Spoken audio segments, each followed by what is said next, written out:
గలతీయులకు రాసినటువంటి పత్రిక 4వ అధ్యాయము 8వ వచనము 9వ వచన ప్రారంభాన్ని మనము చదివి ఈ రాత్రి వాక్యాన్ని మనము ధ్యానం చేద్దాం. గలతీయులకు పౌలు అపోస్తలుడు రాసినటువంటి పత్రిక 4వ అధ్యాయము 8, 9 వచనాలు మనము చదువుదాం. ఆ కాలమందైతే మీరు దేవుని ఎరుగని వారై నిజమునకు దేవుళ్ళు కాని వారికి దాసులయ్యుంటిరి గాని ఇప్పుడు మీరు దేవునిని ఎరిగిన వారును మరి విశేషముగా దేవుని చేత ఎరుగబడిన వారునై ఉన్నారు గనుక. చదవబడిన ఈ వచనాలను కూడి చేరిన మన వినికిడిలో ప్రభువే దీవించి మనందరితో ఆయనే మాట్లాడునుగాక. చెప్పొచ్చు ఇంకాస్త గట్టిగా. రెండాస్తాలు పైకెత్తి స్తోత్రం చెల్లిద్దాం. ప్రియులకి జాగ్రత్తగా నా వైపు చూస్తూ ఈ రాత్రి సందేశాన్ని మీరు ఆలకించాలని ప్రేమతో మీకు నేను మనవి చేస్తూ ఉన్నాను. మనము చదువుకున్న వచన భాగాలు చాలా ప్రాముఖ్యమైనవి. పౌలు అపోస్తలుడు గలతీయులకు ఈ పత్రికను వ్రాసినట్లుగా లేఖనాలు మనకు తెలియచేస్తున్నాయి. ఆ చదువుకున్నటువంటి వచన భాగాలలో పౌలు గారు రాసినటువంటి పత్రిక గలతీయులో ఉన్న సంఘాలకు రాశాడు. మీరు గమనించండి, గలతీయా అనేది సంఘము పేరు కాదు. గలతీయా అనేది ఒక ప్రాంతము పేరు. It's a province. 1వ అధ్యాయము 2వ వచనాన్ని చదువుతారు ఒకసారి. 1వ అధ్యాయము గలతీయులకు రాసిన పత్రిక 2వ వచనం చదవండి. నాతో కూడానున్న సహోదరులందరూ గలతీయలోనున్న సంఘములకు శుభమని చెప్పి వ్రాయు. అది అంటే గలతీయలో సంఘము లేదు, గలతీయలో సంఘములు ఉన్నాయి. అంటే వ్రాయబడిన పత్రిక సాధారణంగా గలతీయులకు రాసిన పత్రిక అంటే గలతీయా అనేది ఒక సంఘం అనుకుంటాం. వాస్తవానికి గలతీయా అనేది ఒక ప్రాంతం పేరు. గలతీయా ప్రాంతంలో సంఘాలు ఉన్నాయి. గలతీయా ప్రాంతంలో ఉన్న సంఘాలకు పౌలు గారు ఈ పత్రిక వ్రాశారు. చాలా విశేషమైన సువార్తను గూర్చిన మర్మయుక్తమైన మాటలన్నీ కూడా ఈ పత్రికలలో పొందుపరిచి మనము చదివిన 4వ అధ్యాయము 8, 9 వచనాలలో పౌలు గారు చాలా సూటిగా స్పష్టంగా మాట్లాడుతున్న మాట, ఆ కాలమందైతే మీరు దేవుని ఎరుగని వారై నిజమునకు దేవుళ్ళు కాని వారికి దాసులయ్యుంటిరి గాని ఇప్పుడు మీరు దేవునిని ఎరిగిన వారును మరి విశేషముగా దేవుని చేత ఎరుగబడిన వారునై ఉన్నారు గనుక అన్నాడు. ఆ 2 వచనాలలో 3 గుంపుల గురించి మాట్లాడుతున్నాడు. చెప్పండి, ఎన్ని గుంపులట? చెప్పొచ్చు గట్టిగా. 3 గుంపులు. ఎవరు వారు? దేవుని ఎరుగని వారు అనండి ఒకసారి గట్టిగా. 2 దేవునిని ఎరిగిన వారు అనండి ఒకసారి. 3వదిగా మరి విశేషముగా దేవుని చేత ఎరుగబడిన వారు. చెప్తారా ఒకసారి? మరి విశేషముగా దేవుని చేత. ఈ 3 గుంపుల గురించి మాట్లాడుతున్నాడు. ఈ రాత్రి ఈ విషయాన్ని మనము జాగ్రత్తగా గమనించాలి. ఇంతమంది మీ చేరి గనుడైన ప్రభువును ఆరాధిస్తూ ఉన్నాం. అందున మీలో చాలామంది ప్రతిష్టతో నిష్ఠతో ఉపవాసాలు ఉన్నవారు ఉన్నారు. అయితే మీరు గమనించండి, ఉపవాస దీక్షలో కొనసాగుతూ ప్రభు వైపు చూస్తున్న మన జీవితాలలో ఏ ఉద్దేశముతో భక్తి చేస్తున్నావు? What is your Moto behind your devotion? నీ భక్తి వెనక నీ ఉద్దేశం ఏమిటి? ఈ కడవరి దినాల్లో మనం గమనించాల్సిన ప్రాముఖ్యమైన సంగతి ఏమిటంటే, యేసుక్రీస్తు ప్రభువారిని మనం అనుసరించినా, మనము నమ్ముకున్నా, మనం ఆశ్రయించినా కేవలము భౌతికమైన విషయాల కొరకు మాత్రము కాదు.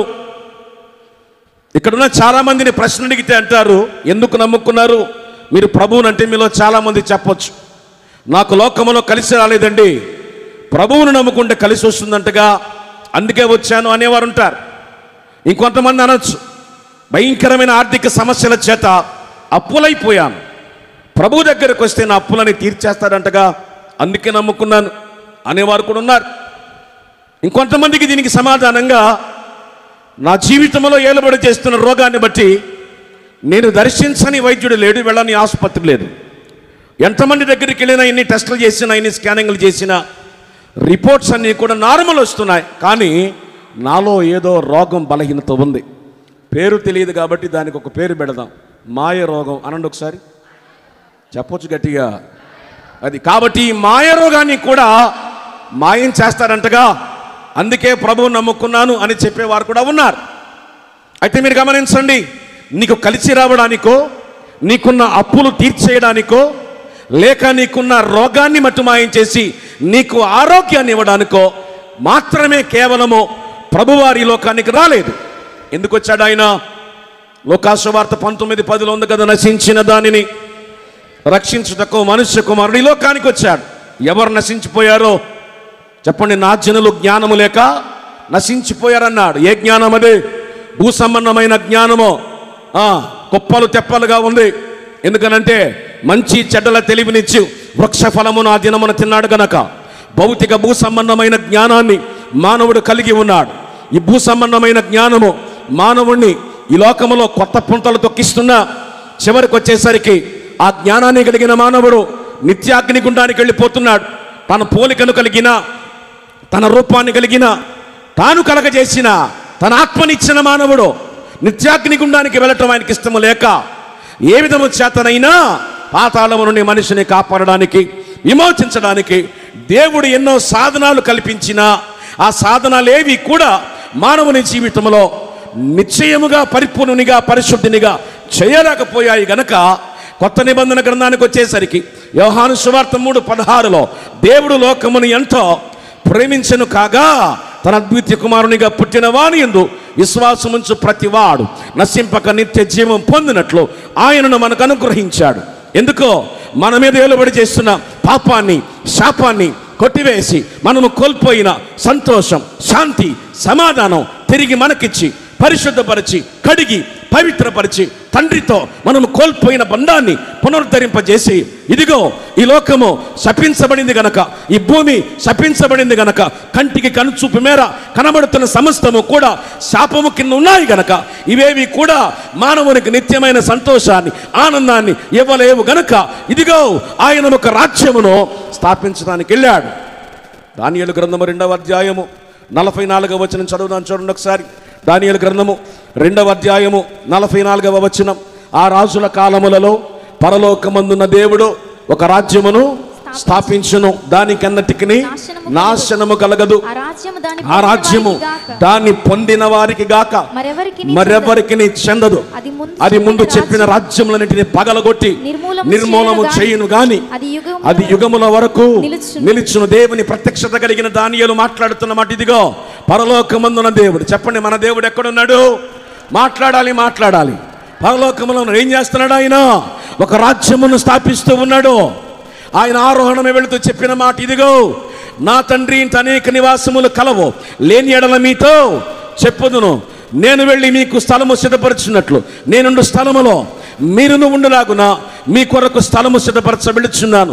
నేను మరలా వస్తాను, మిమ్మల్ని అందరినీ కూడా తీసుకుని వెళ్తానని వాగ్దానం చేశారు. అంటే అంతిమముగా క్రైస్తవ్యములో క్రీస్తును ఆరాధిస్తున్న ప్రతి విశ్వాసి గుర్తించవలసిన, గ్రహించవలసిన, గమనించవలసిన ప్రాముఖ్యమైన మాట, భౌతికమైన వాటిని పొందుకోవడానికి ప్రభువు దగ్గరకు మనము రాలేదు.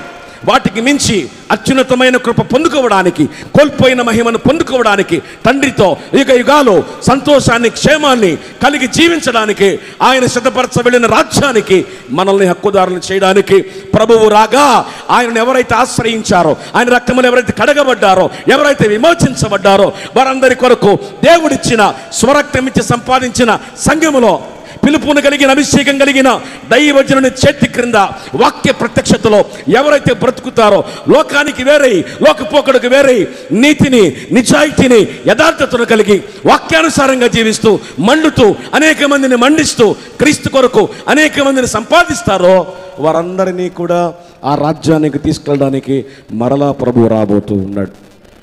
దేవునికి స్తోత్రం. ఇది క్రైస్తవ్యం యొక్క ప్రారంభము. దాని మూలము, దాని అంతము. దానిని ఉద్దేశంలో పెట్టుకునే ప్రభువు మార్గములో ప్రభువును మనం అనుసరించాలి, ప్రభువు మీద మనం ఆనుకోవాలి, ప్రభువు మీద ఆధారపడి వాటిని పొందుకోవాలి. ఇక భూసంబంధమైన భౌతిక అవసరతలు అంటారా, నువ్వు అడిగినా అడగకపోయినా నీ జీవితంలో ఏది అవసరమో ఏదక్కరో ప్రభువుకు తెలియదంటారా? చెప్పొచ్చు ఏదో ఒకటి గట్టిగా. తెలుసు. ఆకాశ పక్షులను చూడండి, అవి విత్తవు, కోయవు, కొట్లలో కూర్చుకొనవు, వాటిని పోషించుచున్న నేను మిమ్మల్ని పోషించలేనని ప్రభువు మాట్లాడుతున్నారు. కలిమిలో లేమిలో ఉన్నటువంటి గర్భఫలము లేని స్థితిలో ఉన్న శారాతో ప్రభు చెప్పిన మాట, నిర్ణయ కాలమున నేను నీ యొద్దకు వచ్చేదను. ఏ కాలమున వస్తాడు ఆయన? నిర్ణయ కాలమునంటే ప్రియులారా, భౌతిక సంబంధమైన జీవితాలు జీవిస్తున్న మన జీవితాలలో ఉన్న లోటును, అక్కరను, అవసరతను తీర్చడానికి ఒక నిర్ణయించిన కాలం ఉంది. ఆ కాలం వచ్చినప్పుడు ఖచ్చితంగా నీ జీవితంలో నువ్వు ఎదురు చూసిన ప్రతిదీ కూడా నువ్వు పొందుకోబోతున్నావు. అంటే దానికంటే ముందుగా, భౌతికత కంటే ముందుగా ఆధ్యాత్మిక సంబంధమైన పరిస్థితి మీద మనం మనసు పెట్టాలి. కనుకనే దేవుడు దైవజనులను ప్రేరేపించి ఈ ఉపవాస కూడికలు ఏర్పాటు చేశారు. చేతులెత్తి స్తోత్రం చెప్పండి. హల్లెలూయా, హల్లెలూయా. ఎందుకు ఈ ఉపవాస దినాలు, కడవరి దినాలు అంటే ప్రియులారా, ఒక రోజున నేను ఇంటికాడ ఉన్నప్పుడు అట్లాగున్న హాల్లోనికి వచ్చి టీవీ ఆన్ చేశా. యూట్యూబ్లో ఈ జియోగ్రఫికల్ ఛానల్ ఓపెన్ చేశా. అట్లా ఛానల్ ఓపెన్ చేయగానే అక్కడ ఒక స్టోరీ వస్తుంది. ఏమిటా స్టోరీ అంటే, ఈ రిపోర్ట్ చేసేటువంటి రిపోర్టర్గా ఉన్నటువంటి వ్యక్తి అట్లాగున్న సముద్రం మీద ప్రయాణిస్తున్నటువంటి ఒక గుంపుతో జతగట్టి సముద్రంలోనికి వెళ్ళాడు.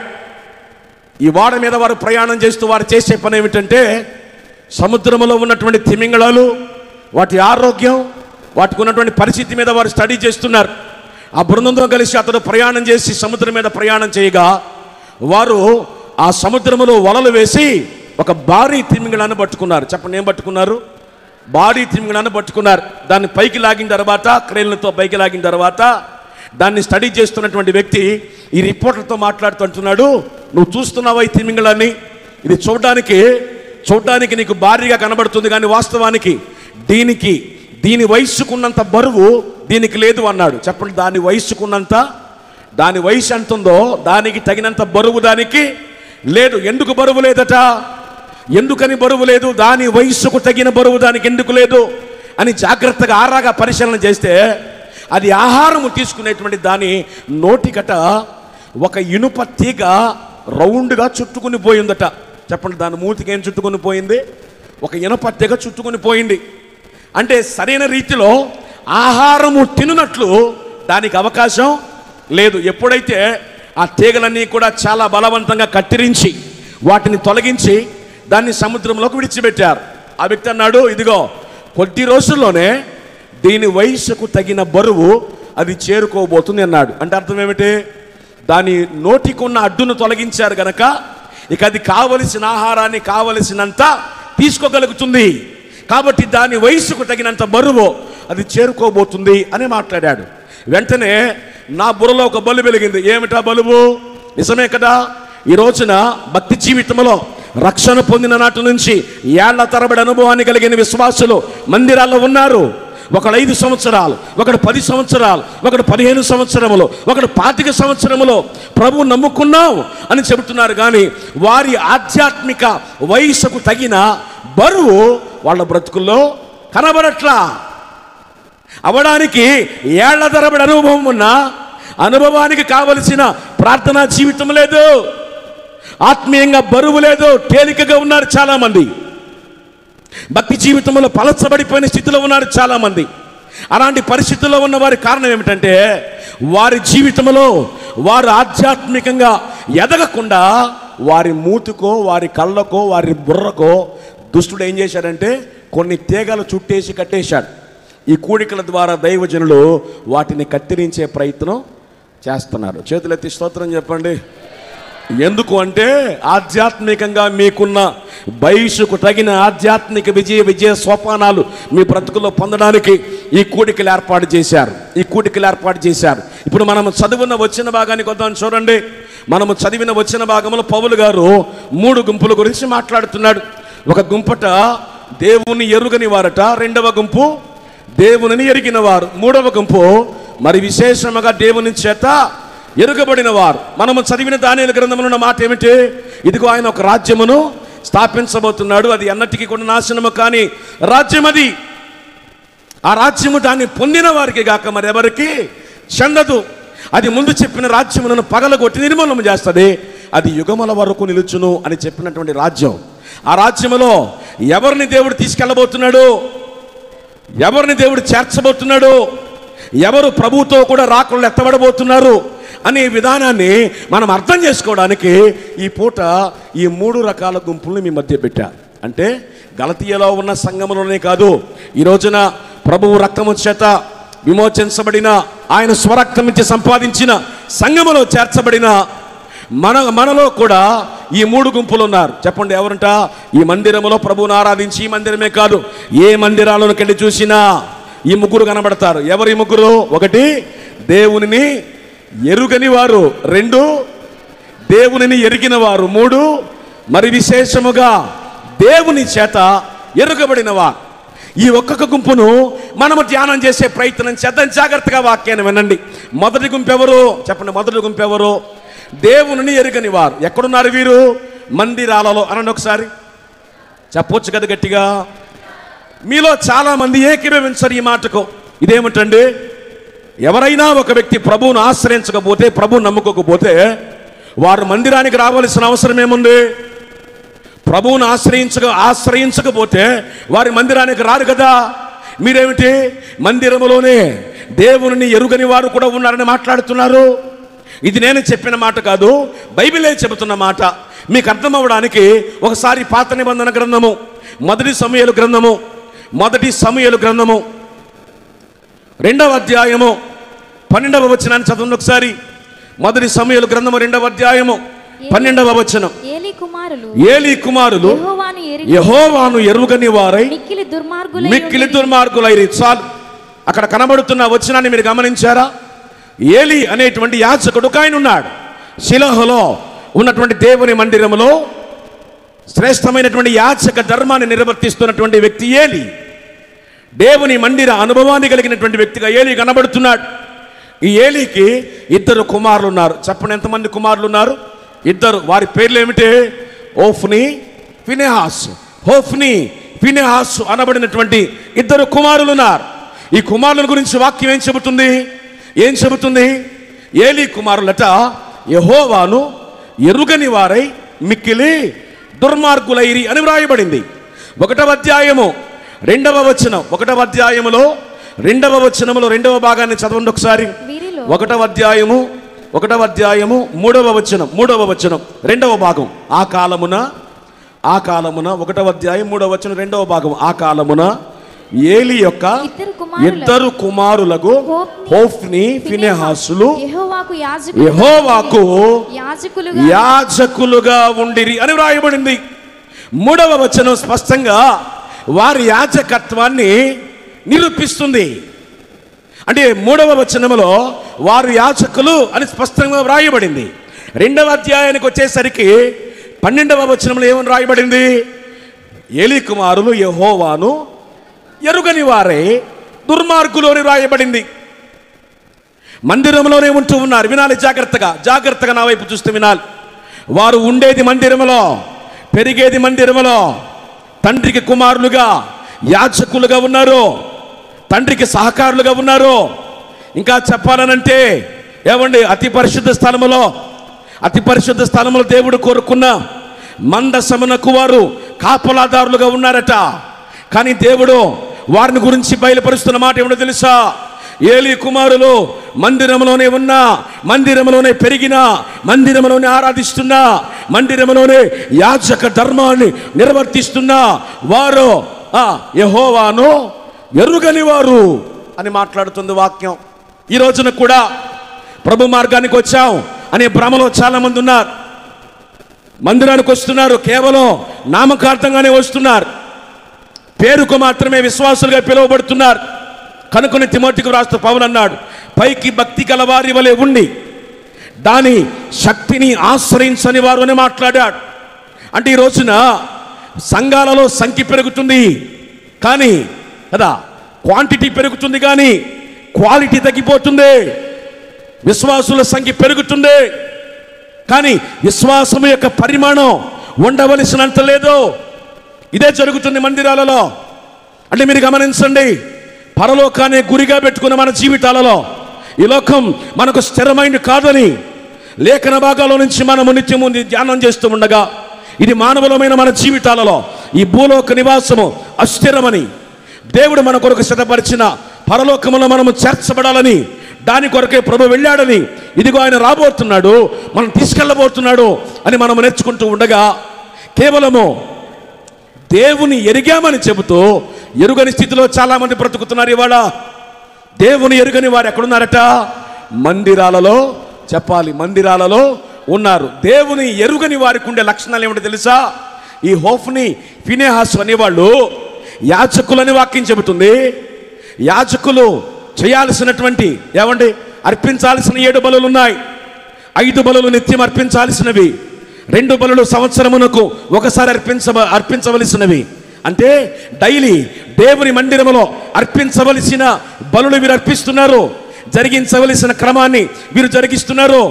గంగాళము దగ్గర జాగ్రత్త తీసుకుంటున్నారు, బలిపీఠము దగ్గర పరిచర్య చేస్తున్నారు, పరిశుద్ధ స్థలంలోకి వచ్చేసరికి దీపస్తంభం దగ్గర పరిచర్య చేస్తున్నారు, సన్నిధి రొట్టెల బల దగ్గర పరిచర్య చేస్తున్నారు, ధూపవేదిక దగ్గర పరిచర్య చేస్తున్నారు. అతి పరిశుద్ధ స్థలములో ఉన్న మందసమునకు కాపలాదారులుగా ఉంటున్నారు. ఈ పరిచర్య అంతా చేస్తున్నారు, కానీ వారికి భయం లేదు. ఈ పరిచర్య చేస్తున్నారు, కానీ వాళ్ళ బ్రతుకుల్లో యథార్థత లేదు. ఈ పరిచర్య చేస్తున్నారు, కానీ వాళ్ళ జీవితంలో ప్రతిష్ట లేదు. ఈ పరిచర్యలో ఉన్నారు, కానీ వారిలో వైరాగ్యము లేదు, సమర్పణ లేదు. ఈ రోజున కూడా మందిర అనుభవాన్ని కలిగిన వారు చాలామంది ఉన్నారు, కానీ నామకార్థంగా వచ్చిపోయేవారు తప్ప భయము లేని భక్తులు ఉన్నారు, సరైన ప్రార్థనా జీవితం లేని భక్తులు ఉన్నారు, క్రమమునకు అప్పగించుకోలేని భక్తులు ఉన్నారు, ఇష్టారాజ్యముగా కావలసినప్పుడు వచ్చిపోయే భక్తులు ఉన్నారు, నచ్చినప్పుడు వస్తారు, క్రమమును పాటించరు, ఒక విచ్చలవిడితనమునకు అలవాటు పడిన భక్తులు ఉన్నారు. మందిరానికి వస్తారు, పాట పాడేటప్పుడు హుషారుగా ఉంటారు, వాక్యం వచ్చేసరికి నిద్రపోతారు. ఎవరు వీళ్ళు? దేవునిని ఎరుగని వారు. చెప్పండి, ఎవరు వీళ్ళు? స్తోత్రం చెప్పండి. హోఫ్ని, ఫినెహాసుల గురించి రాయబడిన మాట ఏమిటంటే, వీళ్ళు దేవునిని ఎరుగని వారు. వారికి ఉండే లక్షణాన్ని మనం గమనిస్తే, యాజకునికి బలర్పించే క్రమములో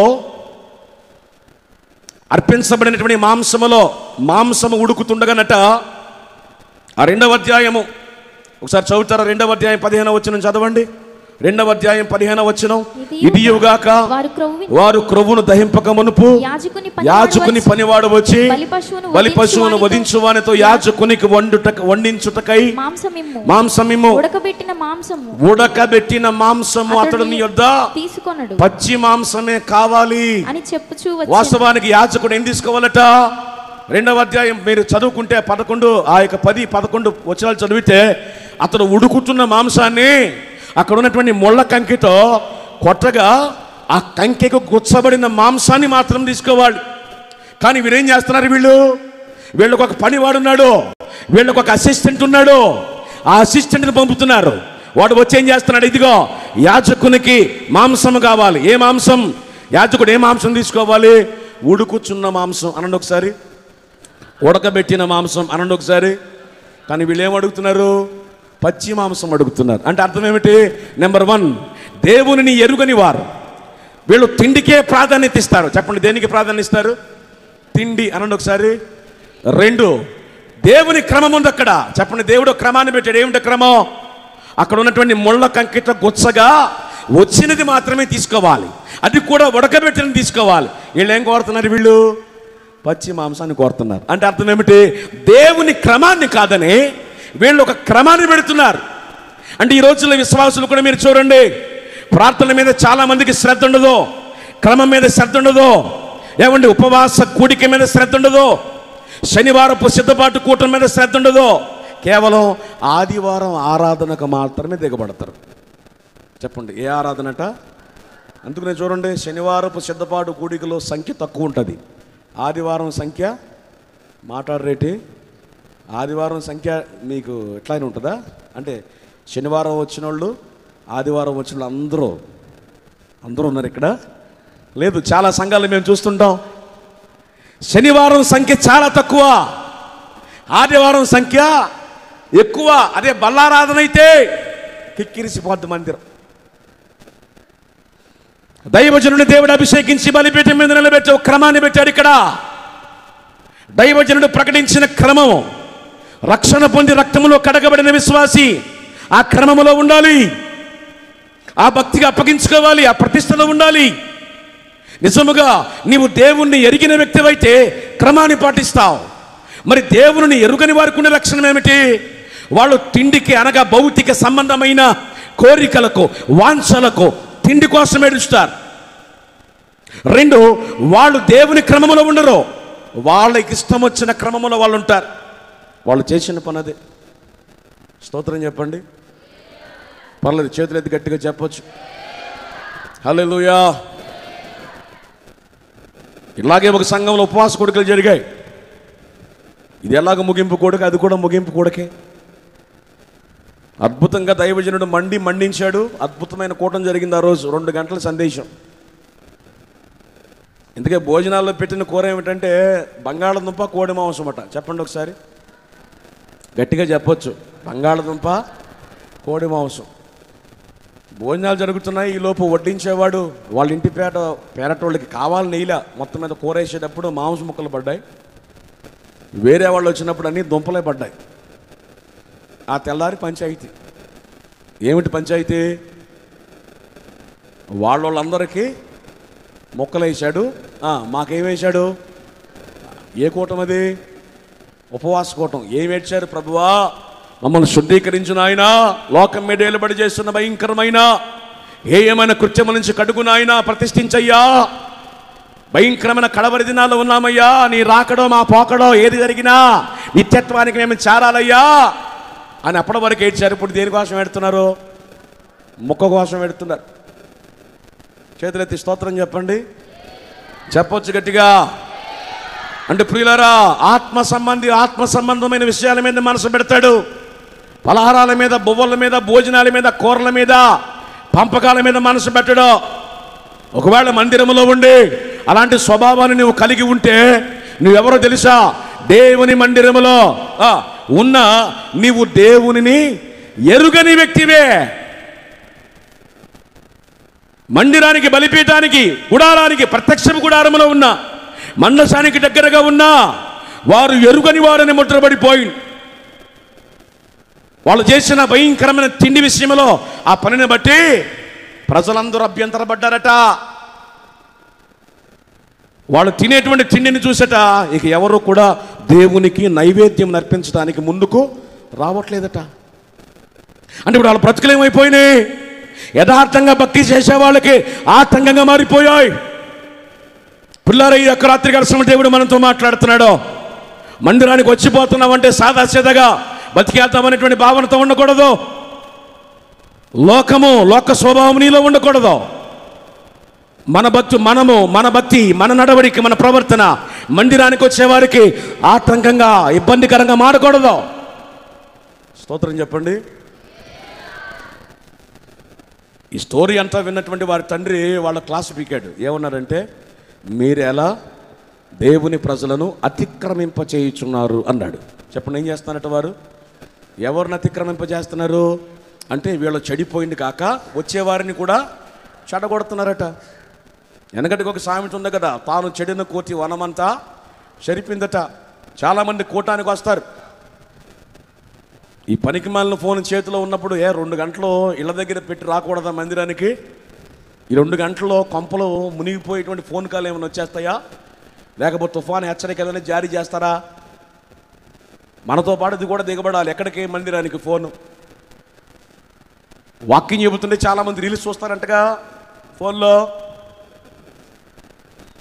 నువ్వు చూస్తావంటే పక్కోడు మౌనంగా ఉంటాడా? వాడు కూడా చూస్తాడు నువ్వు చూస్తున్నావని. ఇవాళ రీల్స్ అంటే ఏంటి? పనికి మాలిన చెత్తగా, అంతా జోకులేగా, అంత అశ్లీలతేగా, అంత డబుల్ మీనింగేగా. నువ్వు నవ్వితే వాడు కూడా నవ్వుతాడు, మీ ఇద్దరు నవ్వితే పక్కోడు కూడా నవ్వుతాడు. అంటే మీరు ఏం చేస్తున్నారు? మీరు చెప్పండి. ఉన్నవారిని, వినేవారిని, ఇంకొక సామెత ఉంది, పూసే గాడిది వచ్చి అది ఇక్కడ విచారం ఏమిటంటే మీకు విషయాలన్నీ తెలుసు. స్తోత్రం చెప్పండి.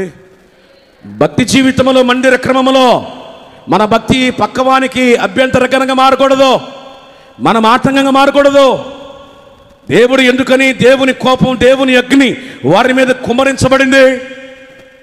వారి తండ్రి వారిని సరిచేసిన అక్కడ ఒక భయంకరమైన మాట ఉంది. ఏమని? యెహోవా వారిని చంపదలిచినందున వారు తమ తండ్రి మాటకు చెవి యొక్కకపోయిరి అని ఉంది. అంటే దేవుడు ఒక నిర్ణయానికి వచ్చేసాడు. ఏం నిర్ణయం? ఇక చంపేసే నిర్ణయానికి వచ్చాడు. పెరిగింది, పుట్టింది, పెరిగింది, తాగింది, చిన్నది మందిరంలోనే. ఎవరికి లేని భాగ్యం దేవుడు వాళ్ళకి ఇచ్చాడు. ఎవరికి లేదా కృప? బలిపీఠము దగ్గర, గంగాళము దగ్గర, సన్నిధి రొట్టెల బల దగ్గర, ధూపవేదిక దగ్గర, దీపస్తంభము దగ్గర, అన్నిటికి మించి మండసానికి దగ్గరగా దేవుడు వారిని రానిచ్చాడు. కేవలము ఇది కృప కాదా? కేవలము కృపను పొందుకున్నారు కానీ ఆ కృప విలువ వారికి అర్థం కావట్లా. వారు ఆరాధించే దేవుని మహిమ వాళ్ళకు తెలియట్లా. పేరుకేదో ఆ క్రమాన్ని జరిగిస్తున్నారు కానీ వారు ఆరాధించే దేవుడు, వారిని ఎన్నుకున్న, వారిని ఏర్పాటు చేసుకున్న దేవుడు ఎంత శక్తి కలిగిన వాడో వాళ్ళకి అర్థం కావట్లా. కనుకనే దేవుని వాక్యం ఉంటుంది, యెహోవాను ఎరుగని వారు మిక్కిలి దుర్మార్గులు. ఈ పూట నీ ప్రవర్తన ఎట్లా ఉంది మందిరంలో?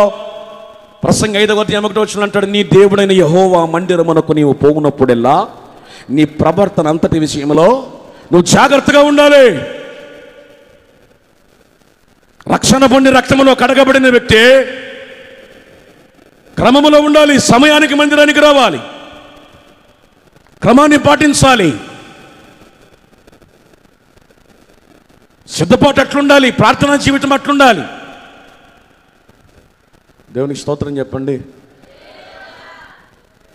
మనము క్రమాన్ని పాటించకపోతే, మనం ఒక క్రమాన్ని పెడితే, దేవుని క్రమాన్ని కాదని, దైవ సేవకుని క్రమాన్ని కాదని, నీ ఒక క్రమాన్ని పెట్టుకుని నీ ఇష్టం వచ్చిన సమయానికి నువ్వు వస్తే నువ్వు ఏలీ కుమారులతో సమానం. నువ్వు వాళ్ళ సంబంధివే. నీవు దేవునిని ఎరుగని వాడవు. అందుకనే తీతుకు పత్రిక రాష్ట్ర పౌలు గారు ఒక అద్భుతమైన మాట మాట్లాడుతున్నాడు. చదువుతారు ఒకసారి. తీతు పత్రిక 1:16 చదవండి. 1:16. దేవుని ఎరుగుదుమని వారు చెప్పుకుందురు గాని అసహ్యులు అవిధేయులు ప్రతి సత్కార్యము విషయము భ్రష్టులునయ్యుండి తమ క్రియల వలన ఆయనను ఎరగమన్నట్టున్నారు. ఎంత స్పష్టంగా ఉన్నమాట. ఈ రోజున ఆధ్యాత్మిక క్రైస్తవ భక్తి జీవితంలో విశ్వాసుల సంఖ్య వృద్ధిలోనికి వస్తూ ఉండగా ఈ ప్రభువును ఆరాధించే భక్తులు అంటున్నారట. ఏమంటున్నారు? మేము దేవుని ఎరుగుదుము అంటున్నారు. చెప్పండి, వాళ్ళు నోటితో ఏమంటున్నారు చెప్పాలి. మేము దేవుని, బయటిదే కదా మనం చెబుతాం, మేము దేవుని ఎరుగుదామండి, మేము ప్రభు బిడ్డలమండి, దేవుని పిల్లలమండి, దేవుని ఎరుగుదుము అంటున్నారు. కానీ వాళ్ళ బ్రతుకులు ఎట్లున్నాయి? అక్కడ రాయబడిన 3 విషయాలు ఉన్నాయి. 1 చెప్పండి, వారు అసహ్యులు. 2 అవిధేయులు. 3 ప్రతి సత్కార్యము విషయమున భ్రష్టులు. అసహ్యులు అంటే ఏమిటి? అసహ్యమైన కార్యాలు చేస్తారు. వాళ్ళ మాటల అసహ్యం, వాళ్ళ చూపుల అసహ్యం, వాళ్ళ తలంపుల అసహ్యం, వాళ్ళ నడక అసహ్యం. 2 అవిధేయులు. వీళ్ళు లోబడేవాళ్ళు కాదు. వీళ్ళు దేవునికి లోబడరు, వాక్యానికి లోబడరు, సేవనికి లోబడరు. 3 ప్రతి సత్కార్య విషయంలో భ్రష్టులట. అంటే వాళ్ళ బ్రతుకులో తగ్గేసి చూస్తే ఒక్క మంచి కార్యం కూడా కనబడదు. భ్రష్టులు. నోరేమో మేము ఎరుగుదుమని చెబుతుంది, క్రియలేమో చెప్పండి, నోరేం చెబుతుంది? మేము దేవుణ్ణి ఎరుగుదుము. కానీ క్రియలు ఏం చెబుతున్నాయి? దేవుణ్ణి ఎరగమన్నట్టున్నారు అన్నాడు. అంటే వాస్తవానికి నీ మాటలా నీ చేతలా ముఖ్యం? ఏది ముఖ్యం? ఏదో చెప్పండి ఇక్కడ. ఏది ముఖ్యం? మాటలు ముఖ్యమా, చేతలు ముఖ్యమా? అందుకనే వాక్యం ఒక మాట ఉంది కదా, క్రియలేని విశ్వాసము. అంటే మన విశ్వాసానికి, మన భక్తికి, మన నడవడికకు, మన ప్రతిష్టకు ఏముండాలట? చెప్పండి, ఏముండాలి? క్రియలు ఉండాలి. అంటే దేవుని ఎరుగని వారు ఎక్కడున్నారు? మందిరాల్లో ఉన్నారు. మనం కడవరి దినాల్లో ఉన్నాం. ప్రభువు రాకడ సూచనలన్నీ కూడా నెరవేరుతున్నాయి. ఇదిగో ఆయన మేఘారూఢుడై వచ్చుచున్నాడు. ఒకవేళ ఆయన రాకడ ఆలస్యమైనా మనమేమి గ్యారంటీ కాదుగా, నికరం కాదుగా, స్థిరం కాదుగా. రెండు ఖచ్చితంగా జరుగుతాయి. ఒకటి ఆయన రాకడ, రెండు మన పోకడ. అనండి ఒకసారి గట్టిగా. ఒకటి ఆయన రాకడైనా జరుగుద్ది, లేక కన్ఫర్మ్. అయితే ఈ రెండిట్లో ఏది జరిగినా మనం ఆయనతో ఉండాలి. ఎక్కడ? పరలోకంలో. ఎక్కడుంటావు నువ్వు? దేవుని ఎరిగిన వ్యక్తివి కదా. ఎరిగామని చెబుతున్నావు కానీ నీ క్రియలు అట్లా లేవుగా, నీ నడక అట్లా లేదుగా, నీ చూపులు అట్లా లేవుగా. మందిరం మీద, ప్రార్థనా జీవితం మీద, ప్రతిష్ట మీద, సమర్పణ మీద, పరిశుద్ధత మీద ఎక్కడా ఫోకస్ లేదు నీకు. బయట విషయాల మీద ఉన్న ఆసక్తి, మొబైల్ మీద, ఇన్స్టాగ్రామ్ మీద, యూట్యూబ్ మీద ఉన్నటువంటి మక్కువ మిగిలిన వాటి మీద లేదుగా. భక్తి జీవితంలో శిఖరాన్ని చేరుకోవడానికి, ఎదగడానికి, అభివృద్ధికి పొందడానికి, అంచెలంచెలుగా లోతైన అనుభవానికి నడిపించబడడానికి ఉన్నతమైన ప్రత్యక్షత కలిగిన దైవజనులు ఇరువురు, దైవజనులు ఒకటి మీ మధ్య వాక్యాన్ని ప్రకటిస్తుండగా, అంటే ఒక మాటలో చెప్పాలంటే విస్తారమైన వాక్యం ఇక్కడ దొరుకుతుండగా ఎప్పటికే నీవు సానబెట్టబడిన వజ్రం మాదిరి మారిపోవాలి. కానీ ఇంకా ఎక్కడ ఆగిపోయావంటే మూల పాఠాలు. అనండి ఒకసారి, పర్లేదు చెప్పండి గట్టిగా. అది ఇక రాకడ వచ్చిన నీ పోకడ జరిగిన ఇక రాజ్యంలో సదాకాలము యుగాలు ప్రభుత్వం ఎట్లా ఉండగలుగుతావు? పేరుకు మాత్రమే మందిరంలో ఉన్నావు కానీ దేవుడే చెబుతున్నాడుగా, యెహోవాను ఎరుగని వారు మిక్కిలి దుర్మార్గులు అని. వారిని గురించి చెప్పిన సాక్ష్యం ఇప్పుడు మన గురించి చెప్పలేడా? ఇంకా మనకన్నా శ్రేష్టమైన స్థానంలో వారిని పెట్టాడు దేవుడు. అదే కృప కింద మనం రాణించాడు. రక్తములో కడగబడి విమోచించబడ్డామంటే ప్రత్యేకించబడిన వారమని అర్థం. కనుకనే పేతురు అంటాడు కదా, రాజులైన యాజక సమూహం అన్నాడు.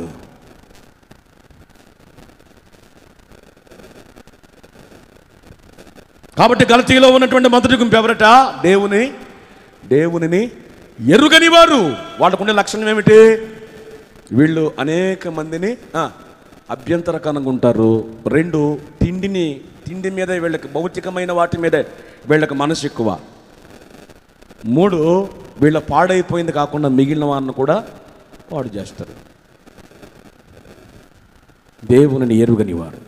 ఇక రెండో విషయానికి వెళ్దాం. చూడండి, దేవునిని ఎరిగిన వారు అనండి ఒకసారి. పర్లేదు, కొంచెం గట్టిగా చెప్పొచ్చు. అది మరి దేవుణ్ణి ఎరిగిన వారికి ఉండే లక్షణాలు ఏమిటి అంటే అదే గలతీ పత్రికలో చూడండి 3 లక్షణాలు కనబడతాయి. 3వ అధ్యాయం 24వ వచనం చదవండి. గలతీ పత్రిక 3వ అధ్యాయము 24వ వచనం. కాబట్టి మనము విశ్వాస మూలమున నీతిమంతులమని తీర్చబడినట్లు క్రీస్తునొద్దకు మనలను నడిపించుటకు ధర్మశాస్త్రము మనకు బాల శిక్షకుడాయెను. 27వ వచనం చదువునానా? 27. క్రీస్తులోనికి బాప్తిస్మము పొందిన మీరందరూ క్రీస్తును ధరించుకొని ఉన్నారు. చాలు. 24వ వచనము 27వ వచనం 2 వచనాలు చదివాం. అక్కడ 3 విషయాలు ఉన్నాయి. ఆ 2 వచనాల్లో ఎవరిని గురించి? దేవునిని ఎరిగిన వారు అనండి ఒకసారి. పర్లేదు గట్టిగా చెప్పండి. అది దేవునిని ఎరిగిన వారు అని అట్లా చెప్తాం మనం. ఇప్పుడు మీరందరూ ఏమంటారు? మీరు దేవుణ్ణి ఎరిగారండి. ఎరిగామంటాం. మరి వాస్తవానికి లోతులోనికి వెళితే దేవునిని ఎరిగాడు ఒక వ్యక్తి అంటే అర్థం ఏమిటి? ఆ వ్యక్తిలో ఖచ్చితంగా 3 లక్షణాలు ఉండాలి. ఎన్ని లక్షణాలు చెప్పొచ్చు కదా గట్టిగా? 3. నెంబర్ 1, 24వ వచనం ఏముంది అక్కడ? క్రీస్తునొద్దకు. చెప్పండి, క్రీస్తునొద్దకు మనలను నడిపించుటకు. అంటే దేవునిని ఎరిగిన వ్యక్తి ఎవరి దగ్గరకు రావాలి? క్రీస్తునొద్దకు అంటారు. ఒకసారి గట్టిగా. పర్లేదు గట్టిగా చెప్పండి, శబ్దాలు చేయండి ఒకసారి గట్టిగా. క్రీస్తునొద్దకు రావాలి. రెండోది ఏమన్నాడు? 27 ఏమన్నాడు? క్రీస్తులోనికి అన్నాడు. చెప్పండి ఎట్లాగనట? ఇదేమిటి ఆశ్చర్యం, ఎంత విడ్డూరం కాదు ఇదే. క్రీస్తునొద్దకు రావటం ఏమిటి, క్రీస్తులోనికి రావటం ఏమిటి? 2 వేరు అంటే వేరే. మరి 3వది ఏమిటట? క్రీస్తును ధరించుకొని ఉన్నారన్నాడు. ఏమంటా అంటే ఇప్పుడు నిజంగా ఒక వ్యక్తి దేవుని ఎరిగిన వాడైతే ఆ వ్యక్తి జీవితంలో ఈ 3 లక్షణాలు ఉండాలి. ఏమిటి? నెంబర్ 1, క్రీస్తునొద్దకు రావాలి అనండి. నెంబర్ 2, క్రీస్తులోనికి రావాలి. ఎట్లాగా? 3, క్రీస్తును ధరించుకోవాలి. ఎవరిని? జాగ్రత్తగా వివరిస్తాను, వినండి ప్రియులారా. ప్రభు ఒక మాట, దేవుని వాక్యం ఒక మాట రాయబడింది. దేవుని యొద్దకు రండి, అప్పుడు ఆయన అది ఇదిగో ఈ రాత్రి ప్రకటించబడుతున్నా దేవుడు గొప్పవాడని, శక్తివంతుడని, సామర్థ్యం కలిగిన వాడని. ఏమిటి ఆయన గొప్ప? రొట్టెలు పంచాడనా? చేపలు ఇచ్చాడనా? రోగం బాగు చేశాడనా? చచ్చిపోయిన వారిని లేపాడనా? ఏమిటి ఆయన గొప్ప? సాధారణంగా ఒక గొప్పదనాన్ని గురించి మాట్లాడితే ఎవరికి అదేమంటాడు? ఇదిగో నాకింత ఆస్తుంది కాబట్టి నేను గొప్ప, నాకింత బలం ఉంది కాబట్టి నేను గొప్ప, నాకింత రాజకీయ పలుకుబడి ఉంది కాబట్టి నేను గొప్ప, నాకు ఈ మహిమలు ఉన్నాయి కాబట్టి నేను గొప్ప. ఇక్కడ గొప్పదనాన్ని గురించి మాట్లాడుకుంటే డబ్బును బట్టో, సామర్థ్యాన్ని బట్టో, బలమును బట్టో, పేరును బట్టో, పరపతిని బట్టో, పలుకుబడిని బట్టో కాదు. ఏమిటి ఆయన గొప్ప?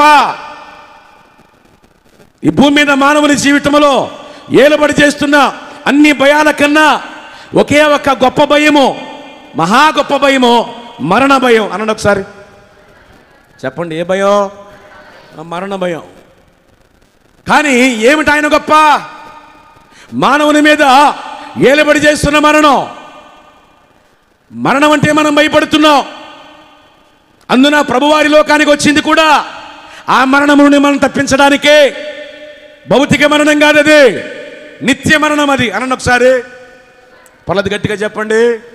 భౌతిక మరణం మానవుని జీవితంలో సహజం, సామాన్యం, సాధారణం. దానిని తప్పించుకున్నవాడు భూమి మీద దేవుడు లేడు. కేవలం ఇద్దరికి దేవుడు కృపించాడు. 1 హనోకు, 2 ఏలియా. వారిరువురే భౌతికంగా దేహాలతో దేవుని సన్నిధికి కొనిపోబడ్డారు. ఇక మరణమును చూడకుండా బ్రతికిన నరుడు ఒక్కడు కూడా లేడు. కానీ వాస్తవానికి మనము ఈ మరణ భయాన్ని గురించి, అనగా ఈ భౌతిక మరణాన్ని గురించి భయపడుతున్నాం. కానీ వాస్తవానికి మనుషులందరూ భయపడవలసింది నిత్య మరణం. అంటే ఏమిటి? భౌతిక మరణం దేహానికి. అనండి ఒకసారి. ఆ కుర్చీలో కూర్చున్న మా బాబాయిలు, డాడీలు ఎవరు మాట్లాడతలా? భౌతిక మరణం దేహానికి అనండి ఒకసారి. నిత్య మరణం ఆత్మకు అనండి ఒకసారి. ఇప్పుడు నేను సూటిగా అడుగుతున్నా, నీకు దేహం ముఖ్యమా, ఆత్మ ముఖ్యమా? పర్లేదు గట్టిగా చెప్పండి. మరి దేహం కోసమే ఎడుతున్నాం మనం. గేదె పాలు ఇవ్వలేదని, ఇప్పుడు మన గాలికి పంటలన్నీ పడిపోయినాయని, వడ్డీ డబ్బులు సరిగా రావట్లేదని, ఏడుపులన్నీ దేనికోసం? ఇవన్నీ దేని సంతోషపెడతాయి? ఇవన్నీ మాట్లాడరేంటి? ఈ భౌతికమైన దేహాన్ని సంతోషపెడతాయి. కానీ ఇక్కడ మనం ఏమంటున్నాం?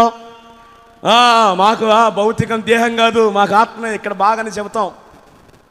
కానీ కథ మన దాకా వచ్చేసరికి ఏమంటాం? ఇక మాట తిరగేస్తాం. భౌతిక మరణం దేహానికి, నిత్య మరణం దేనికట? ఆత్మకు. అంటే ఇప్పుడు ప్రభువారు వచ్చింది దేనికోసం? మన ఆత్మ నిత్య మరణానికి అప్పగించబడకుండా. ఏమిటి ఆయన గొప్ప? ఆత్మ మరణము నుంచి, ఆత్మ పాతాళమనబడిన పాతాళం అగ్నిగుండానికి పాలు కాకుండా ఆత్మను బ్రతికించగలడు. ఆయన బ్రతికించాలంటే ఆయన బ్రతకాలి.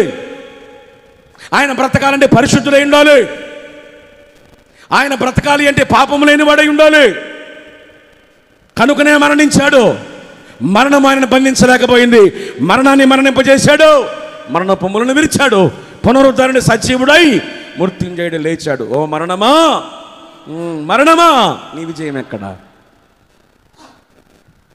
కాబట్టి ఆయన లేచాడు, మనం లేపుతాడు. అది ఆయన గొప్ప. స్తోత్రం చెప్పండి.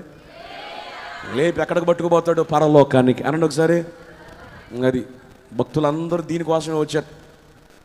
కాబట్టి ఈ కృప నీకు కావాలి అంటే నిజముగా ప్రభువును నీవు ఎరిగి ఉన్న వ్యక్తివా? తెలుసుకోవటం వేరు, ఎరిగి ఉండటం వేరు. చాలా వేరియేషన్ ఉంది. ఫలానా ఆయన నాకు తెలుసండి అనేదానికి, ఫలానా ఆయన నేను బాగుగా ఎరుగుతునండి అనేదానికి తేడా ఉందా లేదా? ఏదోటి చెప్పండి, పర్లేదు. ఏమిటి తేడా? ఫలానా ఆయన తెలుసు అంటే నీకు తెలుసు అంతే, నువ్వెవరు ఆయనకి. అది మరి ఎరుగుతును అంటే ఏమిటి? ఆయన నీకు తెలుసు, నువ్వు కూడా ఆయనకి. ఇక్కడ చాలా అంత అర్థం ఉంది. మరి అంటే ఇప్పుడు దేవుని ఎరిగి ఉన్నాను అని చెప్పాలి అంటే నువ్వు దూరంగా ఉండకూడదు. నువ్వు ఎక్కడికి రావాలి చెప్పండి? ఎక్కడికి రావాలి? క్రీస్తునంతకు రావాలి. క్రీస్తు దగ్గరకు రావాలి. ఆయన పాదాల దగ్గరకు రావాలి. ఆయన ఏర్పాటు చేసిన మందిరంలోనికి రావాలి.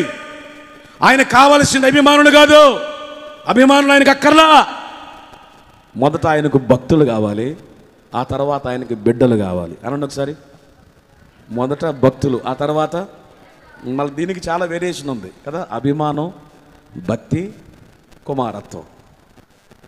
అంటే దీన్ని ఎట్లా చెప్పొచ్చు అంటే దూరస్తులు, సమీపస్తులు, గృహస్థులు. అనండి ఒకసారి. దూరస్తుడు ఎవరు అంటే అభిమాని. సమీపస్తుడు ఎవరు అంటే భక్తుడు. మరి గృహస్థుడు ఎవరంటే కుమారుడు. అర్థమవుతుందా? అంటే క్రీస్తు ప్రారంభంలో ఎట్లా పరిచయం అవుతాడు? ఆయన గొప్ప హీరోగా పరిచయం అవుతాడంటే ఆ హీరోకి మనం అభిమానులు. అంటే ఇప్పుడు నువ్వు పరలోకానికి పోవాలన్నా, నీ మీద నిలబడి చేస్తున్న పాపం కొట్టివేయబడాలన్నా అభిమానిగా ఉంటే సరిపోదు. నువ్వు భక్తునిగా, విశ్వాసిగా మారి మందిరంలో కాలు పెట్టాలి. స్తోత్రం చెప్పండి. పర్లేదు గట్టిగా చెప్పండి. అంటే భక్తునిగా, విశ్వాసిగా ప్రారంభించబడిన నీ భక్తి జీవితంలో దైవజనునికి దేవునిచ్చిన వాక్య ప్రత్యక్షతను బట్టి భక్తుడిగా ఉన్న నీవు కుమారుడుగా, కుమార్తెగా మారిపోవాలి. ఎట్లా మారిపోవాలి? అది ఇక్కడ ఒక గమ్మత్తు చెప్తాను వినండి. భక్తులకు వరాలు ఇస్తాడు అనండి ఒకసారి. గట్టిగా మాట్లాడండి. కానీ కుమార్తెకు, కుమారుడుకు స్వాస్యం ఇస్తాడు. కుమార్తెకు, కుమారుడికి ఏమి ఇస్తాడు? సరే, ఇప్పుడు మీకు భక్తులకు ఏమి ఇస్తాడని చెప్పాను? వరాలు. ఇప్పుడు నీకు వరాలు కావాలా, స్వాస్యం కావాలా? ఏమిటో అది కదా. చెప్పేటప్పుడు మాత్రం బలి చెప్తారండి మీరు. వరాలు అనేవి భౌతికమైనవి, ఇక్కడే అనుభవిస్తాం. కానీ వాస్తవానికి స్వాస్యం ఎక్కడుంది? మనకి ఇక్కడ లేదుగా. యోబు అంటాడు, నేను తల్లి గర్భము నుండి దిగంబరిగా వచ్చా.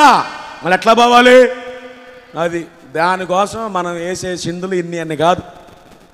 కట్టింది కట్టకుండా కడితే 30 రోజులు కడతాం కనీసం. రంగులని మనకే తెలుసు, కొత్త కొత్త రంగులని కూడా మనమే క్రియేట్ చేస్తాం. స్వాస్యము అనేది భూ సంబంధమైంది కాదు, పర సంబంధమైంది. అందుకనే పౌలు ఇంకొక అద్భుతమైన మాట అన్నాడు, దృశ్యమైనవి అనిత్యములు. అనండి ఒకసారి. అదృశ్యమైనవి నిత్యములు. అనండి ఒకసారి. చాలా లోతైన అర్థం ఉంది. అంటే అర్థం ఏంటి? కంటికి కనిపించేవి నిత్యము ఉండవు, కానీ కంటికి కనిపించనివి ఎల్లప్పుడూ ఉంటాయి. కనుక అబ్రహాము గురించి ఒక మాట ఏముంది? అబ్రహాము విశ్వాసమును బట్టి పునాదులు కలిగిన పట్టణము కొరకు. ఏ పట్టణం కొరకు? ఎక్కడుంది? భూమి మీద ఉంది లేదు, కానీ దాన్ని చూడగలిగాడు. అది అదృశ్యమైన దాన్ని చూడగలిగాడు. కనుకనే పరలోకానికి అబ్రహాము రొమ్ము అని పేరు పెట్టారట కదా. బీదలాజరు చనిపోయి ఎక్కడికి వెళ్ళారట? అబ్రహాము రొమ్మున ఆనుకున్నారట. చేతులెత్తి స్తోత్రం. కాబట్టి ఇదిగో, నువ్వు నిజంగా దేవుణ్ణి ఎరిగి ఉండాల్సిన అనుభవంలోకి ఉండాలంటే నువ్వు దూరంగా ఉండకూడదు, అభిమానిగా ఉండకూడదు. నీ సందాలు కాదు కావలసింది, నీ హృదయం కావాలి ఆయనకే.